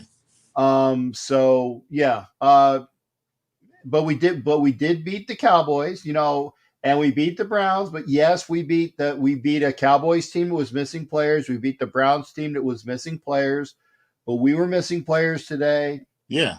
So I mean, at the end of the year, there's always teams that are missing players. They reschedule, and it backfired on them. So hey, maybe it was a blessing that we got extra day or whatever. So okay. Oh, so we beat with us winning today was made sure the Cowboys won the East. I don't know. It just was there it is, but there it is. So yeah, Dallas won. Final question. Because do you gamble? And I'm not. I know it sounds personal. I don't mean it to sound personal. I like to play a little ponies. Right. I like to play a little football. Yeah. Okay. The reason why I asked that is because I got the Raiders at 9, and they had 8 wins. If the Raiders were to win 9 games, I win the bet. But the line was 8. So now that the Raiders have made 8 games, does that mean I get my money back if at worst. I don't lose. Right. I don't think. But I'm not a gambler. That's the reason why I asked you. I don't know. I mean, that's gonna be. I don't know. That's tricky, man. I don't know. Yeah, I Yeah, think it's a wash, or I think it's if it's a tie, then the bet you get your money back on the yeah. bet. If it's a tie, I think it might be. Yeah, you might be. Yeah, it's a wash. If it's a tie. Yeah. So again, and Valerie, see, I love that Valerie's giving good comments. Teams are missing play. We're missing play as well. So it's very going to be just hopefully. Yeah. Valerie, I will tell you this, as I said it, I don't think that the Waller's coming back unless we beat the Colts, because then it would mean something for the Raiders to win the last game. If we don't beat the Colts, there's no reason to come back. If we beat the Colts, then I can see Waller coming back, because I really think that Waller is making a business decision right now. Right. I know Yes, indeed. sounds horrible to say, but I think he's making a business decision. It's not horrible. It's reality. That's what it is. That's what it is. People got to deal with it. It's always a business decision. I think forget about people missing games and all, and other teams losing players. I don't. Every time it's against the Raiders, it's always you always try to cheapen our victories. We're gonna win regardless. It's a win. So it's ridiculous. Hey, YouTube user, looking good. Is that? Oh, I know who that is. That's my UT fan. That's University of Tennessee, if I'm not mistaken. I just can't remember if it's Todd or Chris. Is that Todd Haley or Chris Haley? That's who I want to know. Is it Todd or Chris? Anyway, but there. Hey, anything else there, Kev? No, I mean, hey, we're gonna get up on that Wednesday. How you want me to talk about it now, or are you gonna wait till Wednesday? Wait till Wednesday. All right, okay. And I never remember who I pick anyway. No. So I don't remember. I mean, I don't know who I picked. I know. Wednesday, we'll get into it Wednesday. Yeah, we'll get into it Wednesday. And Squits, what is it? What does they say? Stop smoking the weed. That's right. I sound like a Stephen Smith. I said that correctly because it's A Stephen Smith, not Stephen A. Smith. It's ASS, A Stephen Smith. That's right. I got it. Take care, partner. Thanks for coming in, man. Take it easy. All right, salute. Take it easy. Salute to you as well. Good to see you, man. That's cool, Kev. Gotta love it. If you want to come in, Wentz isn't vaccinating. Oh, see, Francisco, stop. Francisco, man, stop attacking people. Stop attacking people, please. Don't personally attack people, please. The only person that can personally attack people on this show is me. Because I was talking about two skanks that were on TV today. I didn't name them, though. I didn't name them. But I saw two skanks on TV today.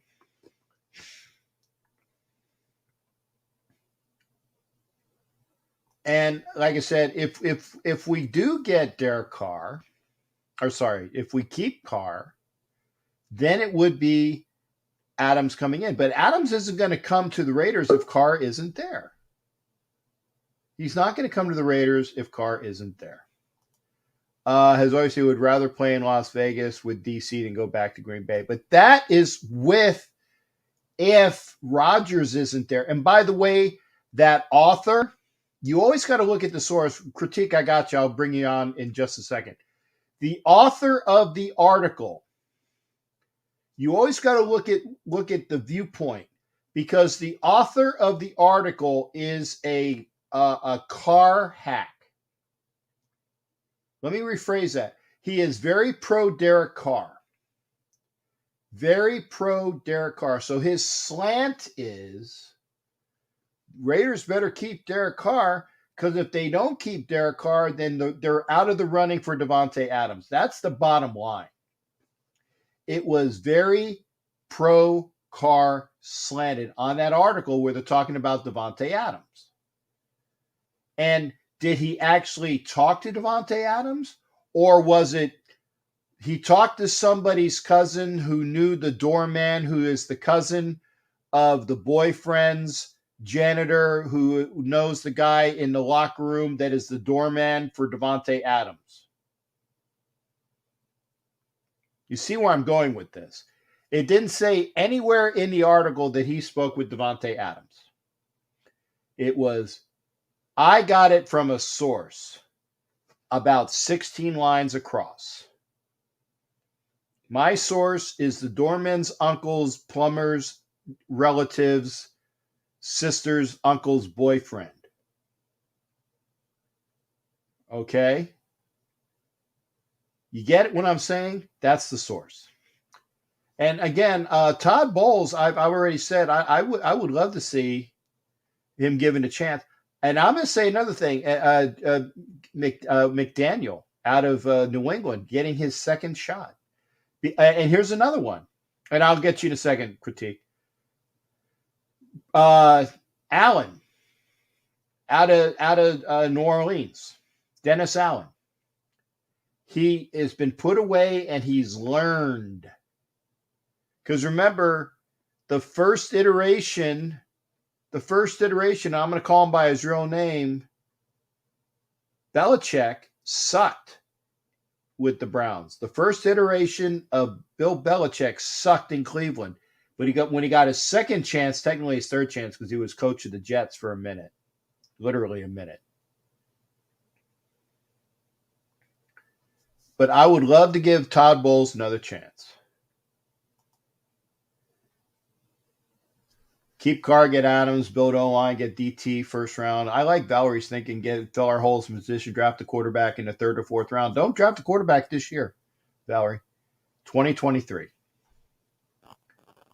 Todd Bowles, McDaniels, as long as he doesn't get too much power. Okay, we'll see that. And that's from somebody who knows. Todd Bowles will be a good get with a quality OC. I agree, Matt Marinovich. Okay, I am caught up on that. We're going to bring in Raider Critique. Critique, I gotta say, remember, this is on Roku TV. I gotta put. Yep, I'll I'll keep it clean. Keep it clean, please. Please. Yes, sir. I'll keep it clean. So I'll think more of like I'm on my show, trying not to cuss so much. So there you go. Yeah, there you go. Absolutely. Hey, why does this team always got to be such a heart attack, Jack? Why don't you go ahead and just fill us in, because we can't seem to pull away. Even with teams who we got backup quarterbacks in the game, we can't seem to pull away, but our defense is keeping us in these games. True. Why is our offense having such a problem? Well, because the Denver defense is that good, and remember, Derek Carr gave them 7 points. Yes, he did. That pick six was horrendous. It wasn't a pick six, but it should have been. It was a de facto pick six. Yeah, it should have been a pick six. Although he was down at the one, but I just feel like if they ran that extra play, they didn't really need to. We should have just let him go into the end zone, but it might have shifted momentum. I mean, I don't know, but I can tell you what, they must have been really lucky on Chubb's part to just jump up there, be able to bat the ball up in the air and then catch it like that. Where dinking and dunking goes wrong, I would say. Oh, and yeah, Richie Riche, and he said it as well. Our D line stopping the run because, again, the Bronco receivers had a case of the dropsies. Hey, it's all a team sport. Defensive line did a really good job, but you got to give my boy Desmond Trufant his dues. He was out there. He was on top of Kilpatrick. He was on top of him. That's Drew Lock's basically his first read besides Jerry Jeudy. Mm-hmm. And then Trufant shut him down. You know what I mean? So I'm not going to give it all to Which is surprising because Trufant, he has been with the team a while, but he had to work his way up. And he's an established pro. He's Absolutely. An established pro. And he played like he needed to today. He played well. Trufant played well. I will say that. He played like the Pro Bowler that we thought we were getting when we picked him up. He's a really good talent. And that's what a lot of people don't understand. Even when you lose a step And if he has lost a step, he's got it up here. You know, because he's been in the league so long, so he knows what to do and how to do it. And him being on, what is that dude's name? Patrick? Yeah, Patrick. He outmatched him the whole game. Yeah, and Patrick and Richie Riche. Actually, I'm surprised Richie Riche. Maybe he's waiting for his kids to go to sleep. Patrick is a receiver that does not drop balls. Right. And he dropped one or two. I know he dropped at least one. And he was definitely covered well by Trufant. Fant dropped, like I said, Fant dropped one. Jerry Jeudy dropped at least two. So they had some drops, and that was true, and that could have been 3 points that they needed, and it would have been a lot different bed. Oh yeah, exactly. I figured that's the reason why Richie Riche isn't in yet, because when the kids go to bed, then Richie Riche, and I'm going to go 3 hours tonight, Richie. So it's almost 10. So we'll go to 11 Eastern. So we'll have a 3-hour show tonight. I went an hour early because I wanted to see what we got here. But yeah, go ahead. I'm actually just really impressed with this defense. I mean, the one eyesore that we had at the beginning of the year is that defense was a problem. Now we are 3/4 away, 7/8 away through the season, and it's completely flip-flopped. Again, we missed out on scoring on an opening drive. And that's one thing, when we start slow like that on offense, it really takes its toll on the momentum and the psyche of this team. But we came down, we scored that second, we scored on our second drive. I'll give them that, but I just this offense is looking to give me a heart attack. True.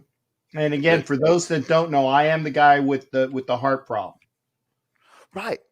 Most of us Raider fans do have heart issues. Yeah. There's a reason for this. It's not a coincidence. That's it. What is it? Is that root beer? Dr. Pepper. I'm a huge Dr. Pepper fan, man. I'm not drinking tonight, so you don't have to worry about me going all outrageous on it. It's like, I gotta ask a question. Is it and this I want to have a what do you call it? A poll by all of those people that are in the show tonight. If you like Dr. Pepper or think it's just the nastiest of all of the name brand Colas, I think it's I can't stand it. I can't stand Dr. Pepper.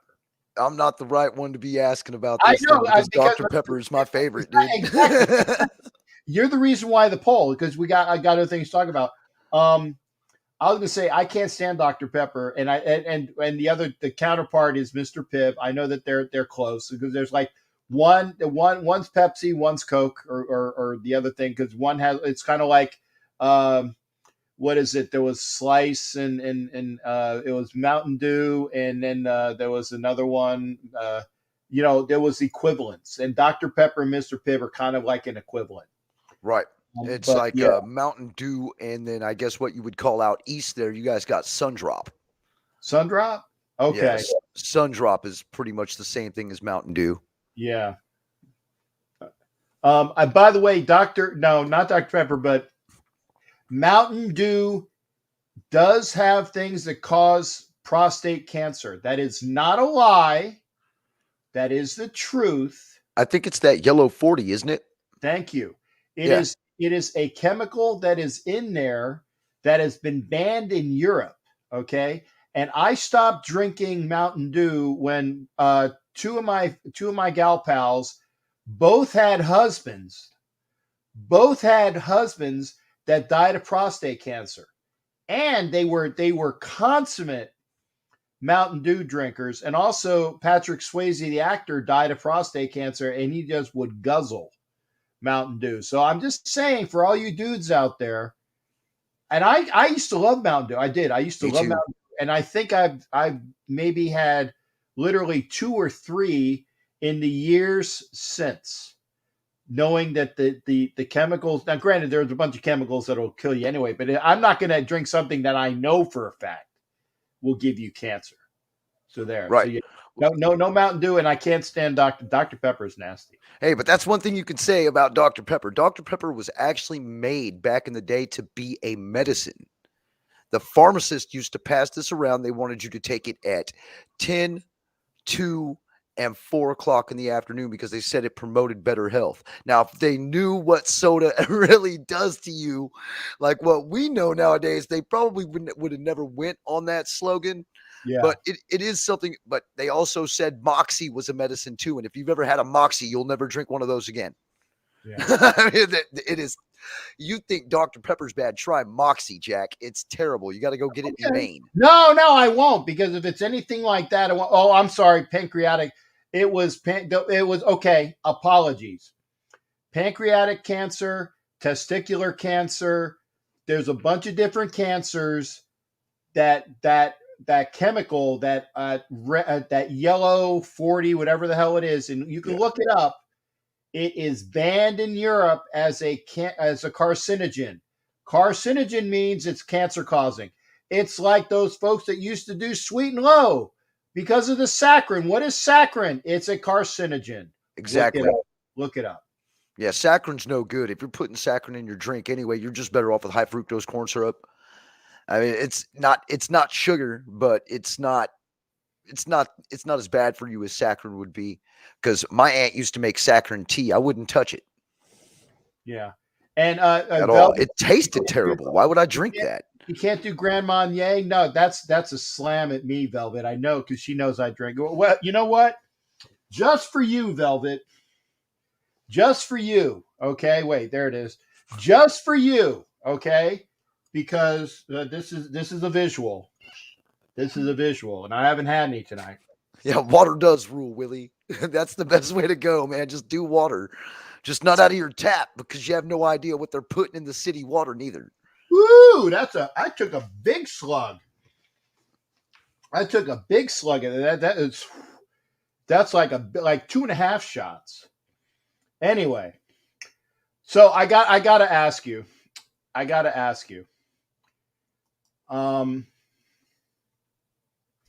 The Raiders defense plays the run this next week, and their DBs play tighter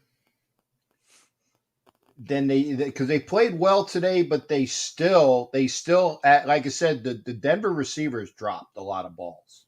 Yes, they did. Okay, so the Raiders D plays the run against Jonathan Taylor. They're not going to hold him to 15 yards, but let's say that they hold Jonathan Taylor to 60 to 75, because that would be a win. Yes, it would. Okay, that would be a win. If the D-backs play well, and I know that Faison was out. I know that another D-back was out. I know Hobbs was in today. Trayvon Mullen. Well, Trayvon's gone. We're not. He's gone for the year. Right. Keyshawn Nixon played well today. And that's really surprising to say, because Keyshawn Nixon is normally the one who's suspect on this defense. He's the one who gets exposed. And Nate Hobbs himself, I don't really recall him being out there on very many plays, but he made that one special teams move on that punt when he caught that. And man, we couldn't have asked for a better game out of our special teams or our defense. But if our offense would play up to the caliber that our defense has been playing right now, we would have won that game by 30. And that's what kills me. We play down to our competition all the time. And the offense is like molasses. It's so slow to get started. And then once they finally score, it seems like they trail off. I mean, there was on the sack, Derek Carr, when he was sacked back there, when he tried to do, he threw it and then he tucked down over and put his back toward the line. He could have easily ran that. Once that read wasn't there, he should have pulled the ball down and ran right up the right side and cut it through the middle, get about 4 or 5 yards, slide. There you go. I mean, it's just mental errors with this offense. It's not that they can't play, but the mental errors are killing us. Yeah, I agree with that. If it wasn't for this defense, we wouldn't even have a chance in these games. That's all I'm saying is everybody who was harping on defense at the beginning of the year, we finally got it. Now we just got to figure out what's going on with the offense. Okay, and I like Velvet said, did you say he tucked it? Yeah, he tucked it. He tucked it. Oh, and dude, and Francisco, quit it. I mean, I got your comments. You can do it all you want, but you sound very, what is it, grade school? Kindergarten. Thank you. It's kindergarten because the kindergarten. Don't call him friend. Don't call him boy. Just stop it. You can do it, but you just what's the old expression? Don't ever argue with an idiot because then people who are watching you argue won't know who the idiot is. That's a good one, Jack. It's true. Don't argue with an idiot because outside people won't know who the idiot is. And Carson Wentz is a better quarterback than Drew Lock. But I will say this: if we do sell out, I do think though, and the Colts have a great offensive line as well. They do have a great offensive line. But if the Raiders defense plays up to the task,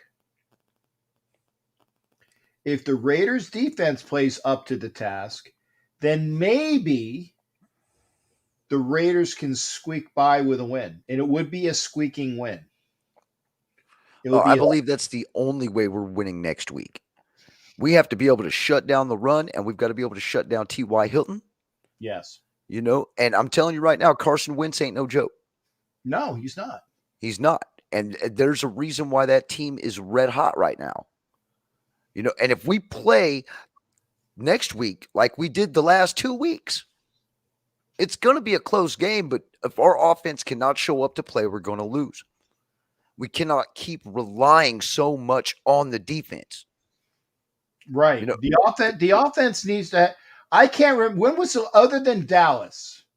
That was the last time we scored more than 20 points because we scored 36 against Dallas, and we won 36-33. The rest of the time, these last games, 17, 16, 14, 13, just off the top of my head.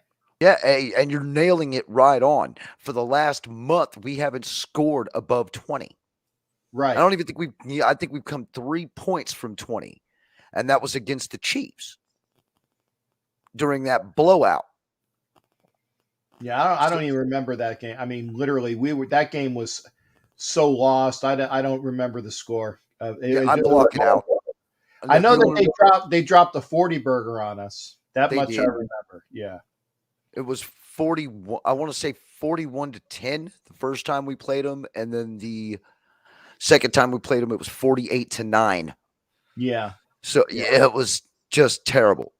And that if we play the Colts like we played the Chiefs, we're not going to win.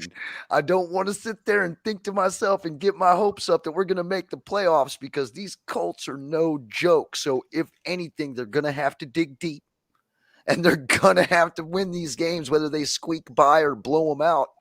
But I really don't see this Raiders team blowing nobody out. No, not even close. The next 2 games, if we win, will be, by 3, by 4 at most. Yeah, it'll be a 3 or 4 point win if it's a win at all. Okay. I'm gonna grab. Don't go nowhere. I'm gonna grab the phone. I'm gonna mute this then. Okay. Freddie R. Edward Winchell. Okay, Ed, I got you on the line. Don't go nowhere. You're on hold, but you're here. Okay. Okay, my man. Okay. Yeah, I got you.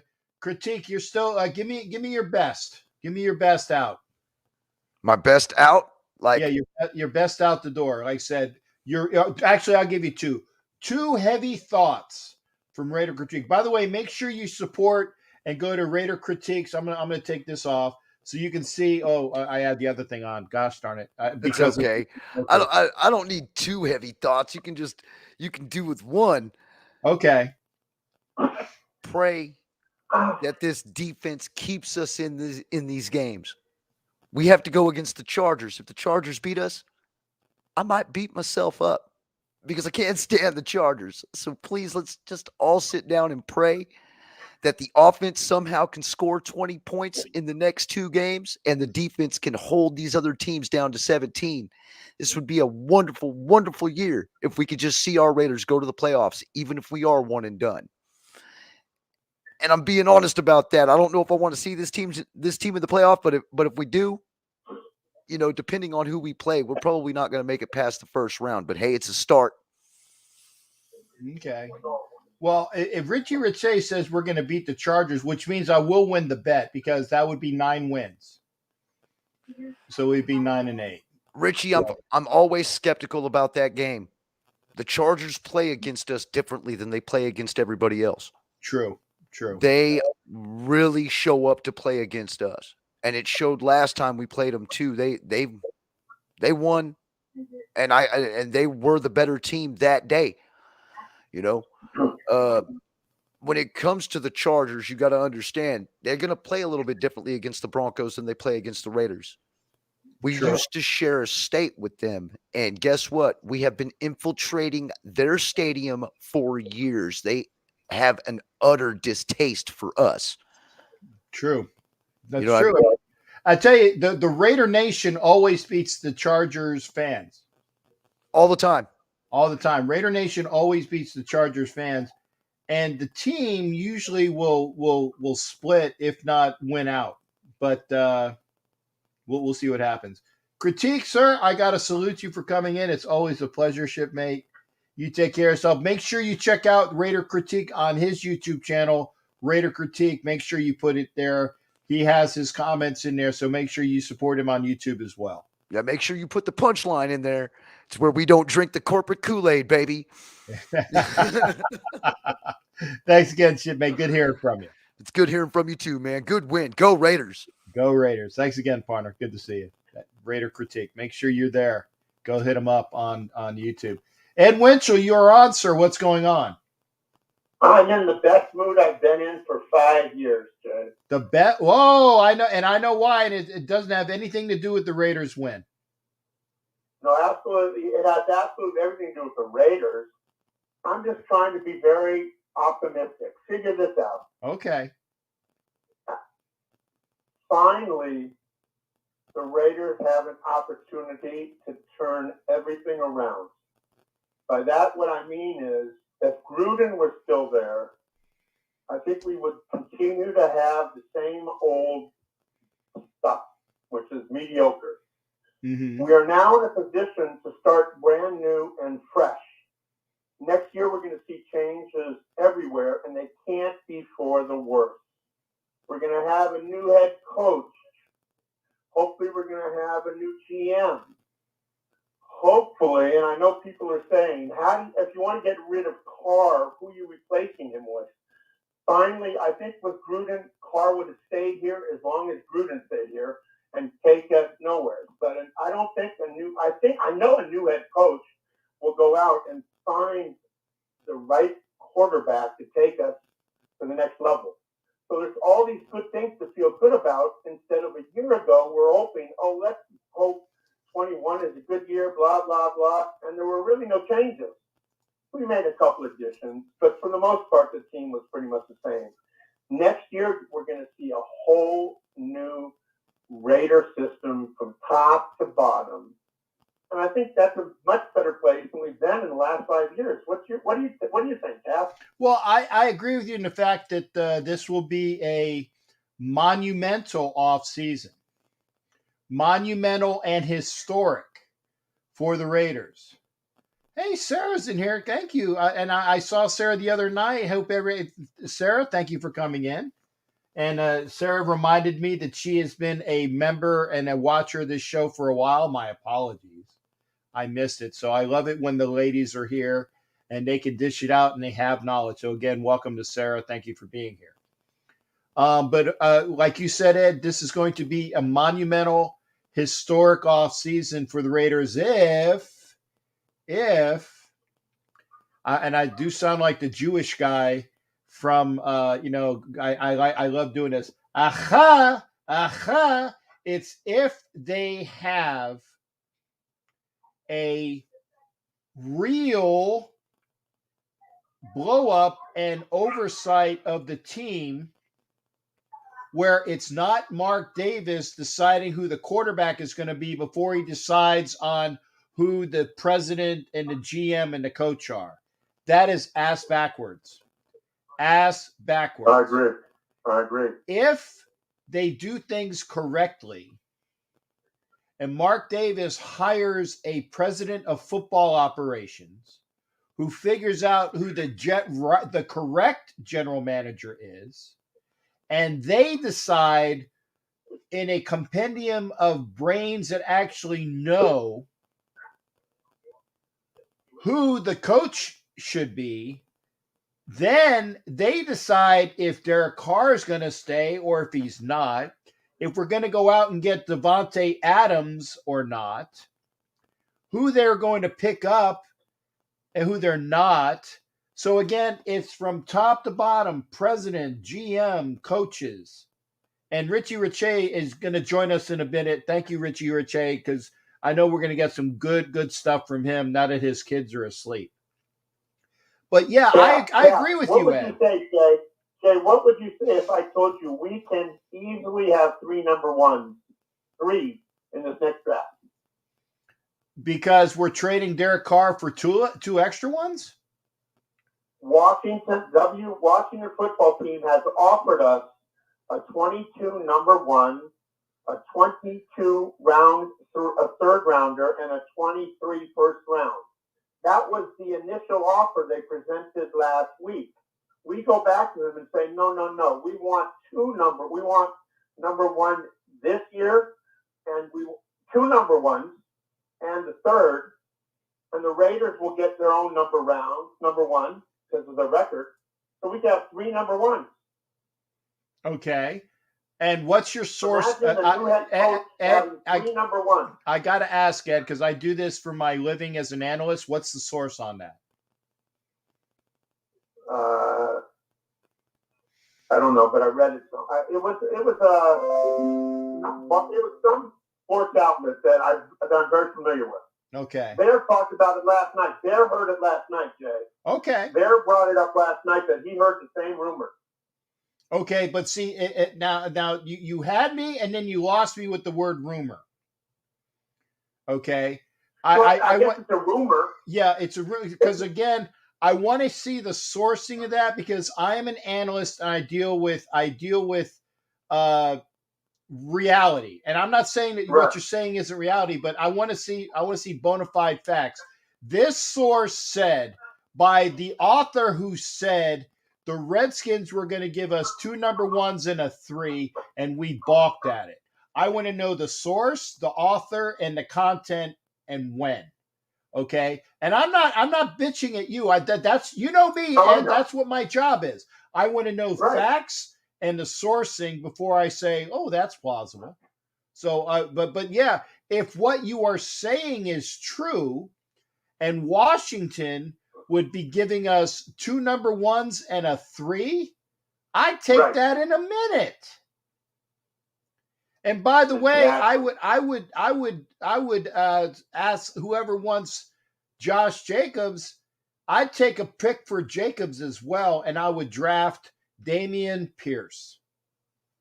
So would I. In a minute. So imagine what our future can look like with just the right sensible moves that this organization has not made in the last 20 years. Okay, and Richie Riche is saying that SI.com posted the same thing. So there's your source, SI.com. Okay, thanks, Rich. That's why I love Richie Riche. He's going to be with us in a minute as well. There you go. Thank you, Richie. Yeah. And Richie, Ed said thank you as well if you didn't hear him. But he nods. And he gave you the – who was the name of the guy in the Tim Allen show that is his partner with the beard?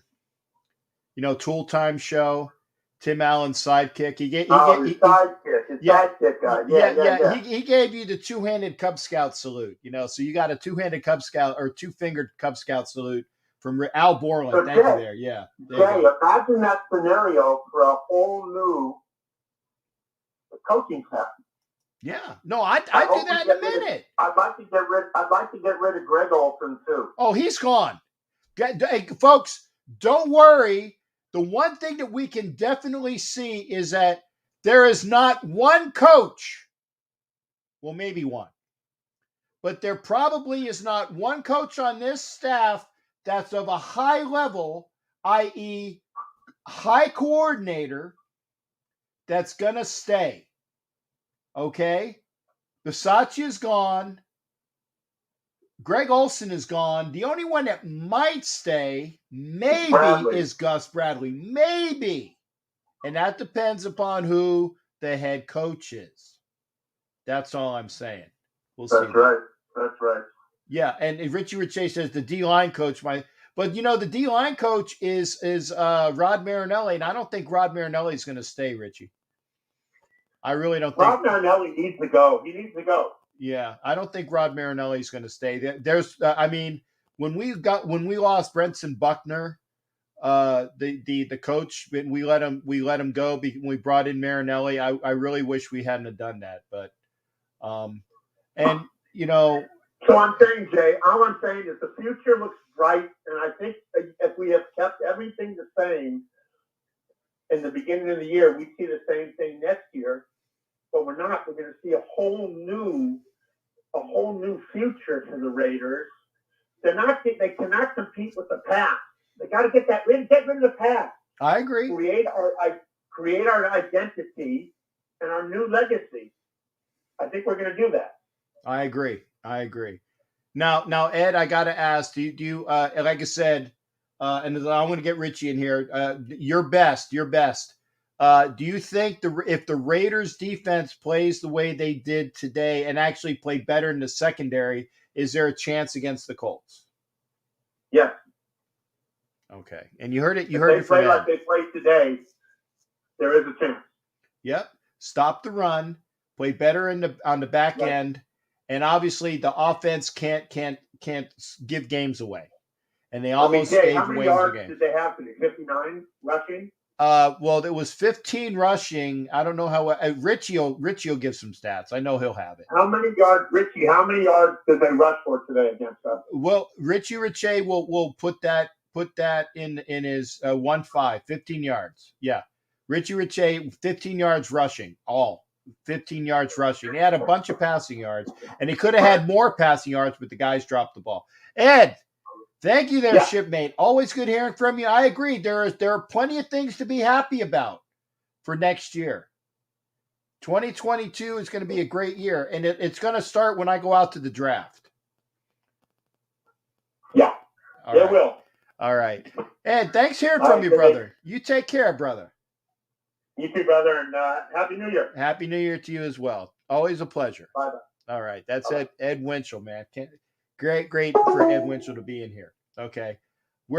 Jackie, thank you for being in here. So I got a few ladies in here tonight. Look, we got Valerie Lynn, we got Jacqueline Jones, we had my girl Sarah.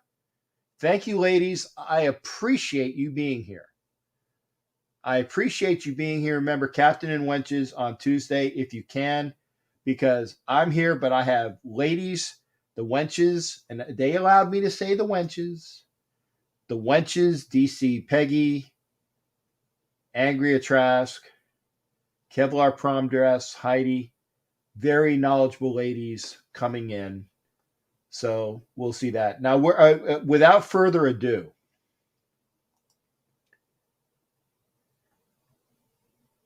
I think if we do win out, I think we're in the playoffs, though.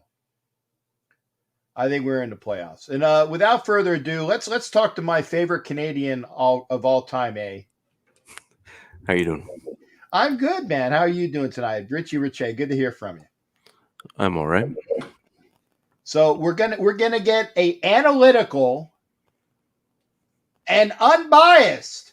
Let me say that again. An analytical and unbiased view of the game today, and then he might throw some bias in at the end. But originally, we're going to get an analytical and unbiased view from my favorite Canadian and Bronco fan, Richie Richey. And by the way, and I watched the show the other day, and I had the show wrong.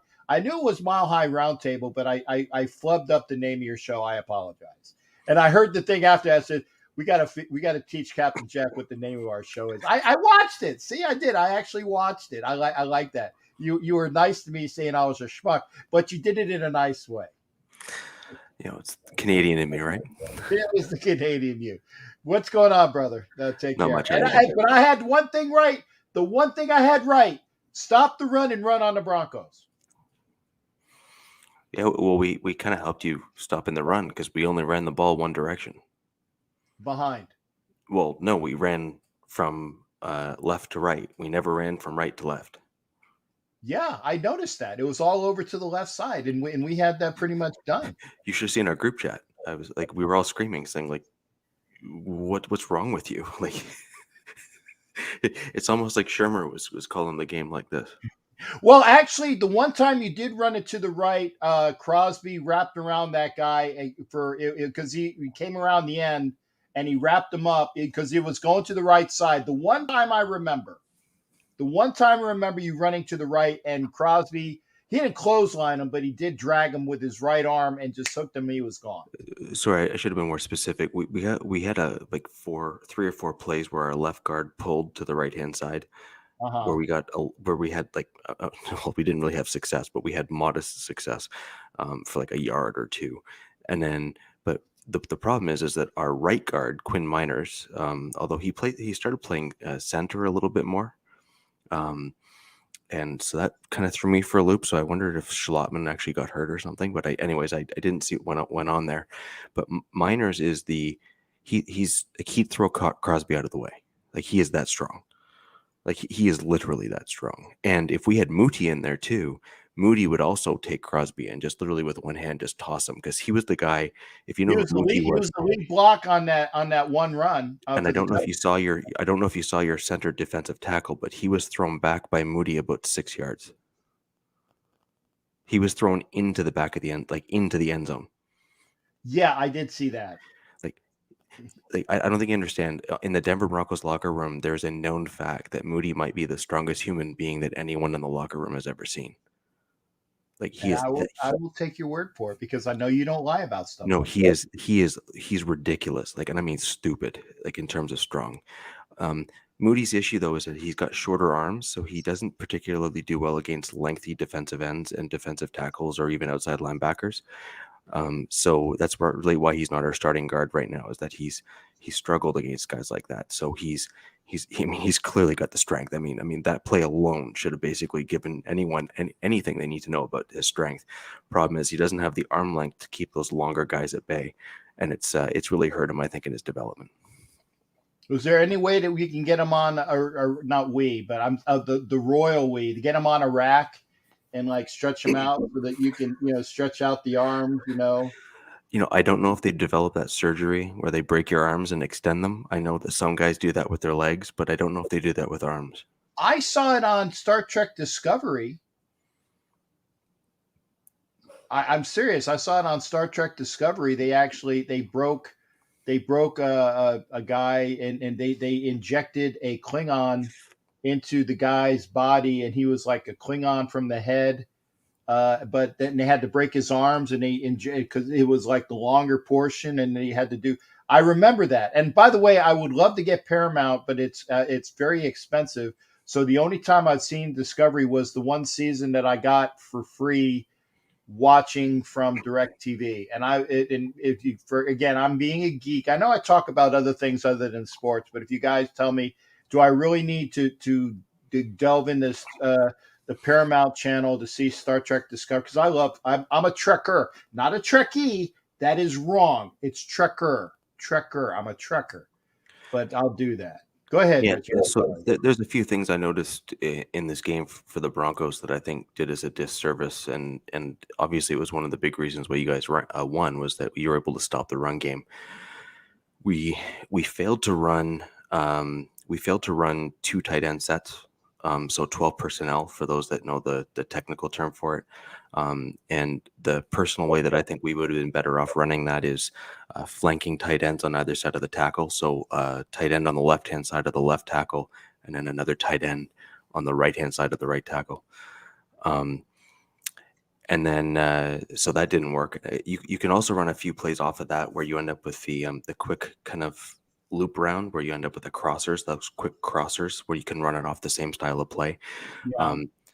You should know all about those because Waller runs those a lot. Mm-hmm. Okay, so that should be something that you and your fans are pretty familiar with. And then the other one that we didn't do is we didn't pull our right guard at all. And now eventually he ended up being moved into center. So maybe there was an injury at the center position that we didn't know about or anything. But yeah, I know that they were talking that the center that was originally there was the guy that was on the practice squad that Locke has good rapport with. And then I didn't realize that he was gone and that they moved the right guard over. So until I kind of heard about it, but it just kind of went over my head. And I thought, well, they're talking about the same guy. So I didn't even get the switch either. no, But you're starting confirming. centers on COVID list.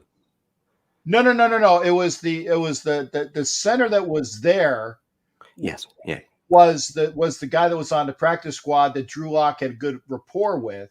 Correct. Did they move him? Did they move him again, or was there another center switch in the game that I missed? There was a brief moment, at least, that I saw where our right guard was moved to center. And then I'll be honest, I have to rewatch the game again because I didn't notice it at first. Because your defensive line was just crushing our offensive line. So they all jumbled together when they got pushed. So I have to rewatch it closer. Yeah. They may have put Moody in on right guard. He's number 52. He was the guy that was that lead blocker on the play we were just talking about. Yeah, on the touchdown, and he just caved in whoever the hell he was running up against. So yeah, but yeah, so we didn't. The other thing we didn't do is we didn't run the ball. So there's ways of forcing it. You run the 12 personnel, you run an extra lineman, or you do certain things to kind of mix things up to actually help yourself out in the run game.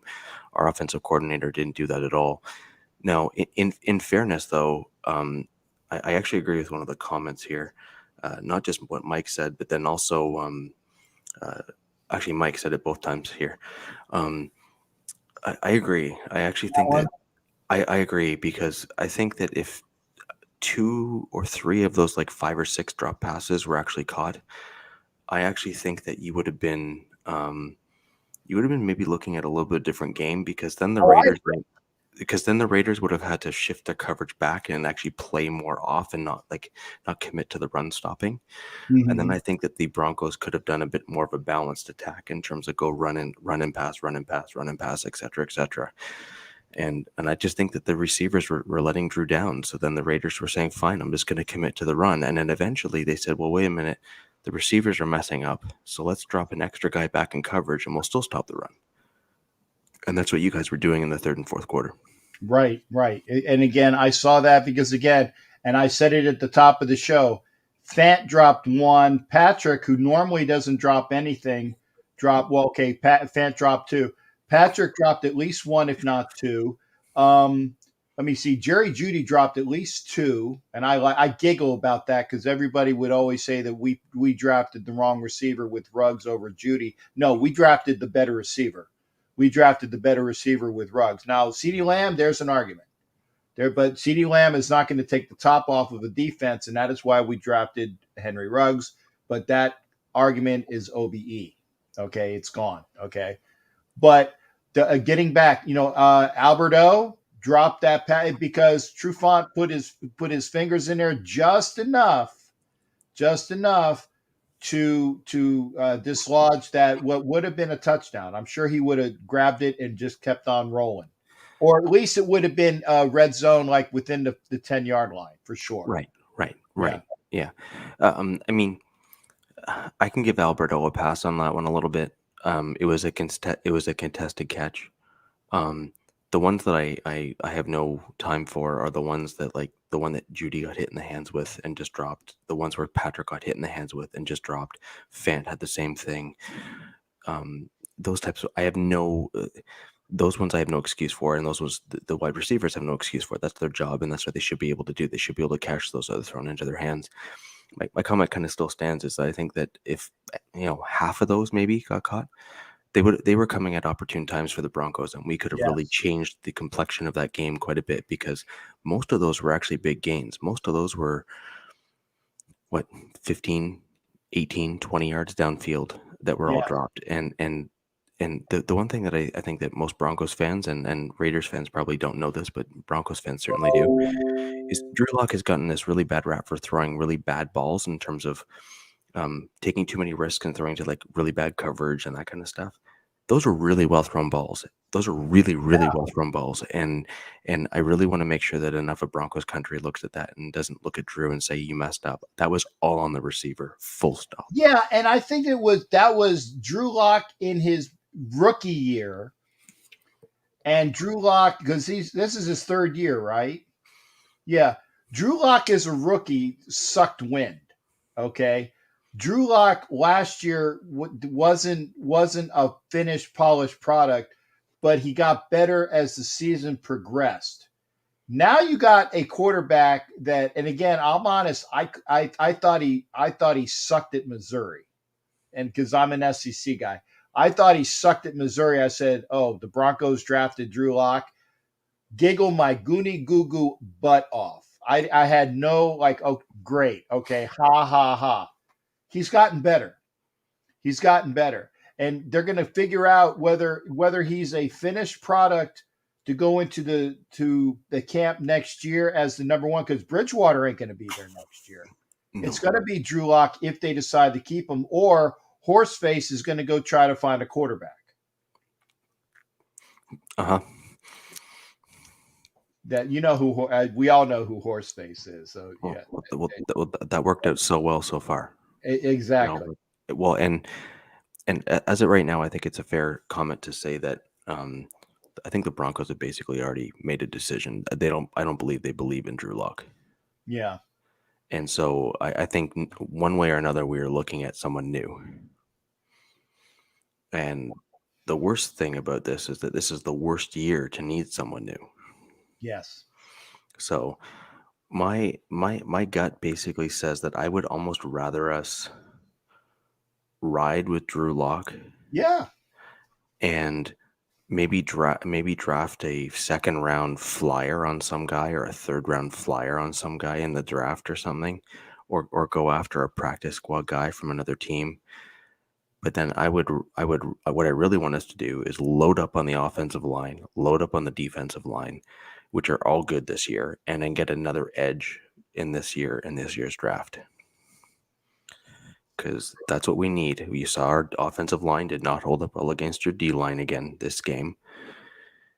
We've had struggles with bigger teams this year. So the AFC North, which are traditionally kind of the maulers and the big guys and stuff, we had some struggles against them. So I think it's clear we need O-line help. And the Raiders just have a good defensive line. So, again, you're going to end up with a real challenge. Yeah, they're trying to go in all in an A-Rod. But then the question is, like, did you not see what Jordan Love looked like? Like, the whole ownership within the ownership group within Green Bay at this point there is probably going to be running down to Aaron's house and be like, what do we need to get you? We know you have a fiance, but is there anything else that we might be able to help sweet? Like, they're going to try and keep him there no matter what. Because, the dude is playing lights out. Yes.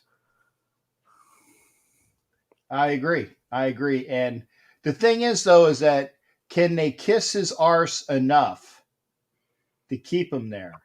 Because honestly, if you listen to Aaron, he's had it. This is his one and done. He's either going to go out on top or he's just going to go away. Do you mind doing that? The thing. Yeah. Aha. Exactly. Here's the kicker. Okay. He has no control over it this year. So in order for him to control that destiny, he either has to make such a big stink that they just don't want to deal with it again. But at the end of the day, his contract does not have the out until 2023, not 2022. So there's the Jewish guy going, aha, right. Aha. Yeah, exactly. So, but here's the thing, though. If Aaron Rodgers was to win a championship, let's say the Packers go all the way, I think that he would firmly say, I got the record now. I have the most touchdowns as a Packer. I've eclipsed Brett Favre. I won a championship. I got nothing else for you. There you go. He's got money. And if he doesn't want to go, if they're not going to get rid of him, he's like, I'll go away. You guys have fun with what's his nose, who's going to be your quarterback. So I think the only way that the Packers would do that is if a team like the Broncos or even maybe like the Raiders or someone like that were to say, we want to fork over 2 first rounds and maybe a couple seconds or something. Because I would hate for you guys can do it. You guys can do it. I would hate for the Raiders to do it. I would hate for the Raiders to do that. I think that would be the most stupidest thing the Raiders could do. That was even stupider than bringing Carson Palmer off the couch. Stupid. So, no. Right, but my point is that I think that's the only way that the Packers would do it, because then the way they would look at it is that they would get a bunch of capital for the following year. They would tank the 1 year, get a high draft pick themselves, and they'd end up with 2 or 3, really, really quality first round picks. Yeah. For the next few years. And then they'd also probably demand a second in the same year, the 2023 draft, because they would really look to try and reload and basically flip the switch, right? They look for that one bad year, and then they'd want to flip it right after. Right. And just to the commenters and stuff, what about Green Bay has given you any inkling that they give a flying crap about what Aaron Rodgers thinks? They don't. No, but I'm just reading the comments here, right? Yeah. And I'm sorry, I don't think you guys really understand. Like, the Green Bay organization has basically already told them, like, all right, go, see ya. We dare you to do it. Yeah. And then Aaron finally came back and said, okay, fine, guys, I'm here. Can we rework my deal a little bit? And that's what they got. So there's nothing within Green Bay that you're. No, he modified it. I only put it up there. Because I want you to blow holes through it. No. He modified his deal to take off the year at the end, which was 2024, and condensed it down to 2 years. Green Bay still has full control over the contract to the end of 2022, and then in 2023, he has what is called a veto year, where he gets to veto it, not the team. He gets to veto it. Mm-hmm. That is what the deal was reworked to. And I'm happy if you want to go ahead and look it up and come back and tell me I'm wrong, but give me details. I don't want to hear nonsense. If I'm wrong, give me the details of it and I'll look it up myself and confirm it. But I'm like 98% sure that I'm right. No, you're 99%, because I know what you're saying is the same thing that I believe as well. He did a modification, but not for next year. It was the year on the back end. He moved it up a year. That was the modification. Okay. So, and again, AJ, because AJ is the second, the bishop, was the Father, Son, Omni, I know he's not Catholic. He keeps telling me, I'm not Catholic. Stop doing that stuff. But no, Bishop AJ, otherwise known as Raider Rev, is the second biggest car hater behind Sharisa Allah Khan. And I've had Sharif on already, and Bishop is also a car hater. And but he's up on it. He admits it. But I don't think that Rodgers is going to be going to Vegas as well. I would hope and pray almost as much when I hope and pray that he who shall not be named that resides in Tampa for the fake Pirates was going to be the Raiders quarterback. And I said, I will root for the Raiders, but I can't stand it if that bastard is our quarterback. You're going to be rooting for the Raiders, but I will hate the quarterback. And I'm glad I didn't have to do that. Okay. I apologize. You're not a hater. you're just a non-lover, right? A non-lover. So there. And again, I love the bishop because the bishop is what the bishop is one of the reasons why my ticker still works, because he has good things on high with the guy upstairs, so he keeps me alive. So there you go. So if Carr leaves, well, first off, he's probably top 10 to he's like top 10 to 12 in the league, I'd say right now. He's a top 10 quarterback. Yes. Yeah. So why on earth would you want to get rid of a top 10 to 12 quarterback in the NFL? I don't understand. Like, I really don't. Because we see it's top 10, but we know what the ceiling is. And he keeps hitting his head. No, we do. He keeps hitting his head on the ceiling. No, but who are your wide receivers? He keeps hitting his head on the ceiling. Even when he had wide receivers, he had Michael Crabtree, and he was great with Michael Crabtree. He's had Aguilar, who had such a great year that he got a sweet deal for New England for doing nothing. He's had weapons. He's had a Cook at tight end. He's had Waller at tight end. He's had weapons for years. And he keeps hitting his head on the ceiling. So I'm gonna. It's weird that I'm defending my opponent's quarterback here, but whatever. So, my pushback on this is I don't believe he's ever had even a modestly complete team in front of him in the offensive side of the ball.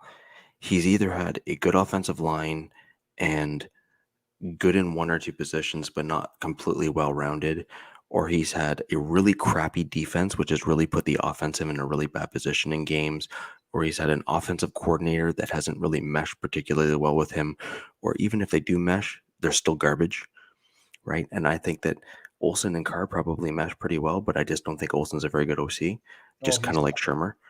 Right, right. So that's my point, right? Is I don't think it's fair to put something like that out there for your quarterback. Just like I actually don't think Drew Lock has had a fair shake in Denver either. I think he can do far better with the weapons we have on our team, with a slightly tweaked offensive line. But then you need an offensive coordinator that actually knows how to call a football game, right? And I think that's part of what Derek Carr's issue is I think if you get someone else in there who can call a football game properly, tweak a few pieces on your offensive line, and get a speedy wide receiver plus another possession wide receiver that can help round out your offense. I think you guys have. I mean, you guys were already on fire at the beginning of the season. I think you guys can really do some damage, and frankly, that scares me a little bit because, I mean, we have to play you twice a year.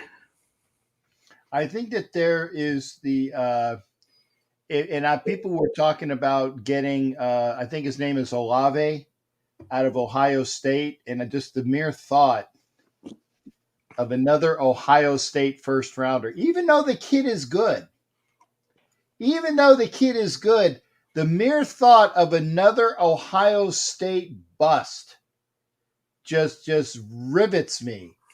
Darian Conley, the kid we got rid of, okay, Arnett, okay, and Olave would be another first round, hopefully not a bust. Oh, Robert Hawk is a Buckeyes fan.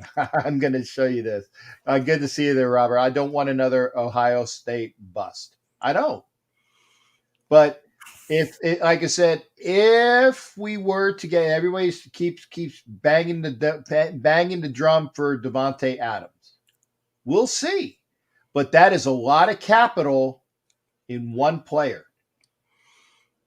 That is a lot of capital in one player, Devontae Adams. Yeah, but he's a bit of a do-it-all. And then I think if you drafted a younger guy, or even if you drafted a speedy guy in like the undrafted kind of ranks, or pulled in someone like that to kind of round you guys out, I'd say that would be a good move. Yeah, I mean, we got a speedster with Tyron Johnson, who runs a 4.240, and he played for the Chargers, and he's a damn good receiver. I've seen he can make catches, and he can't see the field. Why? I don't know, because Oil Can Olsen is our OC, and I don't know why. But and Bourbon keeps saying, DJ Chark, Devontae Adams. That's a lot of capital. That's a lot of capital in two players, one or the other. And by the way, if you sign one of those guys, Waller's gone, because you're going to take the hit in the cap. The other thing you risk is your offensive line. When you spend that much money on the offensive side of the ball, you're going to end up losing a couple Euro line guys and then having to rebuild. And I don't think that's a good move for you guys. We did that already. We got rid of Rodney Hudson. We got rid of Gabe Jackson. Oh my God, are they not going to tackle him? Oh my, they finally tackled him on the 12-yard. I'm just watching. It's like it's so bad that Cooper Rush is now a quarterback for the Dallas Cowboys. They're winning 49-7. This is a joke. So I'm sorry. I'm listening to you, Richie. I'm also keeping one eye on the screen as well. DJ Chark on the cheap, sure, but you're not gonna sign Devontae Adams and DJ Chark. I actually like what we had with Edwards. If we give him some more opportunities, I think that he will eventually be the guy. But you need to throw it to him at his high. Edwards is like Jerry Jeudy. He drops a lot of balls, but you work with. Hey, by the way, Cliff Branch dropped a ton of balls when he was a first and second year player, but by the third year he started getting, and without Stickum, he started getting them, and he started getting to be the guy that he is. So don't give up on Edwards. Okay, so I'm just saying there. But for wideouts and stuff like that, we're kind of getting back into some of the same stuff I was talking about earlier, which is what's your scheme and what's your identity going to be? Yeah. Well, see, we got to figure out that is something. And Ed Winchell said that we got to get our identity, but we need to get the identity through the president, the GM, and the coach. And we got to do a rebuild and a rebranding of the Raiders, so that it's not just your father's Raiders. They lead the league in penalties. By the way, did you see that? No, you don't do Facebook. There's an article that I posted on Facebook, and I think I posted it in the NFL Nation Live last week, about the guy who did statistical analysis of why, or at least why, the NFL and the refs have it out for us. And he did it statistically proving that the NFL refs are out for us. But I digress. But no, I think that, and again, Derek Carr for another year, he's under contract. But I would, if you ask me, if I would rather have Derek Carr for one more year or get high collateral for him while you got the opportunity to, I take the collateral and get a journeyman quarterback. Like I said, Jacoby Brissett, and don't tell me Jacoby Brissett sucks. He's an average quarterback. He doesn't suck. He's an average quarterback. But I'll take Jacoby Brissett, who is an average quarterback, build up the offensive line, build up the defensive line, plug in players as needed, take Jacoby Brissett for a year, get a quarterback in 2023, and watch how this team rises. That's my plan. If you're going to do that, then you should also be considering like a guy like Gardner Minshew. You should also be considering players like that. Minshew's. I looked at Minshew. He's still under contract with the Eagles, so it would have to involve a draft pick. Jacoby Brissett's a free agent. No, but my point being is that I think that when you bring in younger offensive linemen, that's one of those position groups that needs like a year or sometimes two in order to develop appropriately. So I think that you may be in a better position to go and trade for a guy like Minshew, sign him to say like a 2-year deal, maybe. And then that way you're not giving up a ton of capital, but you're giving up enough to get a reasonable quarterback. And Minshew's got a little bit more mobility than Brissett. And he's also got a little bit better durability than Brissett. Brissett does get hurt from time to time. He does. And I don't know if you see Minshew's legs, but they're like tree trunks. He's a. Why are you looking at Gardner Minshew's legs? Well, have you not seen the pictures online where he's got those No. it's the guy's ripped, No, I and had. I'll and take your word for it. and so, but I think a guy like that is someone that you guys should be looking at or could be looking at. And I agree with you. If you're going to get a first and a second for Carr or a two firsts for Carr, and as long as you make sure that capital is that way in the draft and not a current year, then I think you guys would be in pretty good shape. Yeah, I think so as well. Well, and again, I thank Richie Riche, who has his Mile High Roundtable and his show on Tuesday, who I don't know what the name is. Broncos Talk. Broncos Talk. There you go. But hey, all you Bronco bastards out there, I did call. I said, I was cool. I was cool. I was actually very, very pleasant. And I hope the session went well. That there was positives from my output, because I love doing what I do there. But yeah, Mile High Roundtable is the YouTube channel. Broncos Talk on Tuesday. Support Richie Riche and it was at the 610 Mexican. That I got right. On Broncos Talk on Tuesdays. And Richie Riche is always welcome in our show because he gives great analysis and he's not an a-hole. He's Canadian. I mean, I think it's part of it. You can't be an a-hole if you're from Canada. I mean, even Terrence and Phillip aren't a-holes. They're not. They're just kind of off, but yeah. Kind of being generous. I'm being generous. Richie, I'm about ready to bust out of the show, man, but I appreciate you being here. Thank you for coming in, and it's always a pleasure to have you.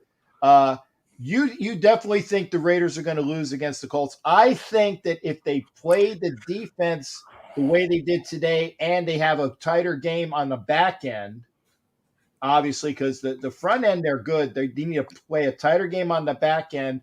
I will let Carson Wentz beat us. Yeah, I think that's the way to go. So if you guys can play like so I think what you guys are going to need to do is you're going to need to play like you guys did at the very beginning of the game, where you guys basically punched holes through the offensive line. And I think I think that's your way forward to beat them. But you guys need far better play on the back end than you did today. And we spoke about that earlier, but against the Broncos game. So if you look ahead to the Colts game, Wentz is a superior quarterback to Drew Lock.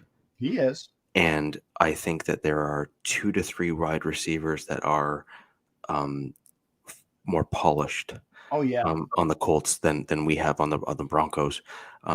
Not necessarily the same style of wide receiver. So I think that's not necessarily a fair comparison to kind of compare apples to apples because they're slightly different. But I think they're far more polished. And I think that your DBs are going to have to play far better than they did today. Like far, far, far better than they did today. Because if we didn't have those drops, I think that the Broncos could have very well beaten the Raiders today. Yes, I agree. Truly, I think we could have. And so you guys are going to have to do a lot better on the back end of the ball in order to beat the Colts. But I do agree. I think your defensive front is a talent. And I think that you guys really should be quite proud of how well they played this year. And then you need that as a baseline to beat the Colts, because the Colts also have a much better offensive line than the Broncos do. And their defense doesn't suck either. Now, I don't think their defense is quite as good as ours. But they're not bad. Right. Yeah. Exactly. Yeah. They're not bad. Yeah.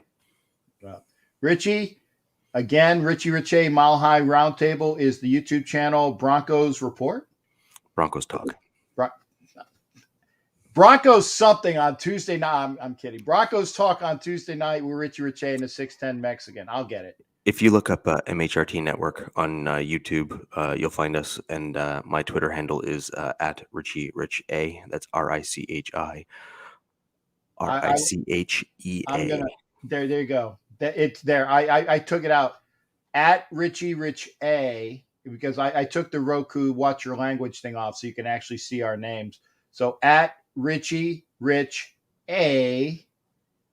Go find him on Twitter. He's awesome. Thanks, guys. He's awesome. Just like they said when they were talking about Bourbon, saying I drove through Canada. They are the nicest people ever.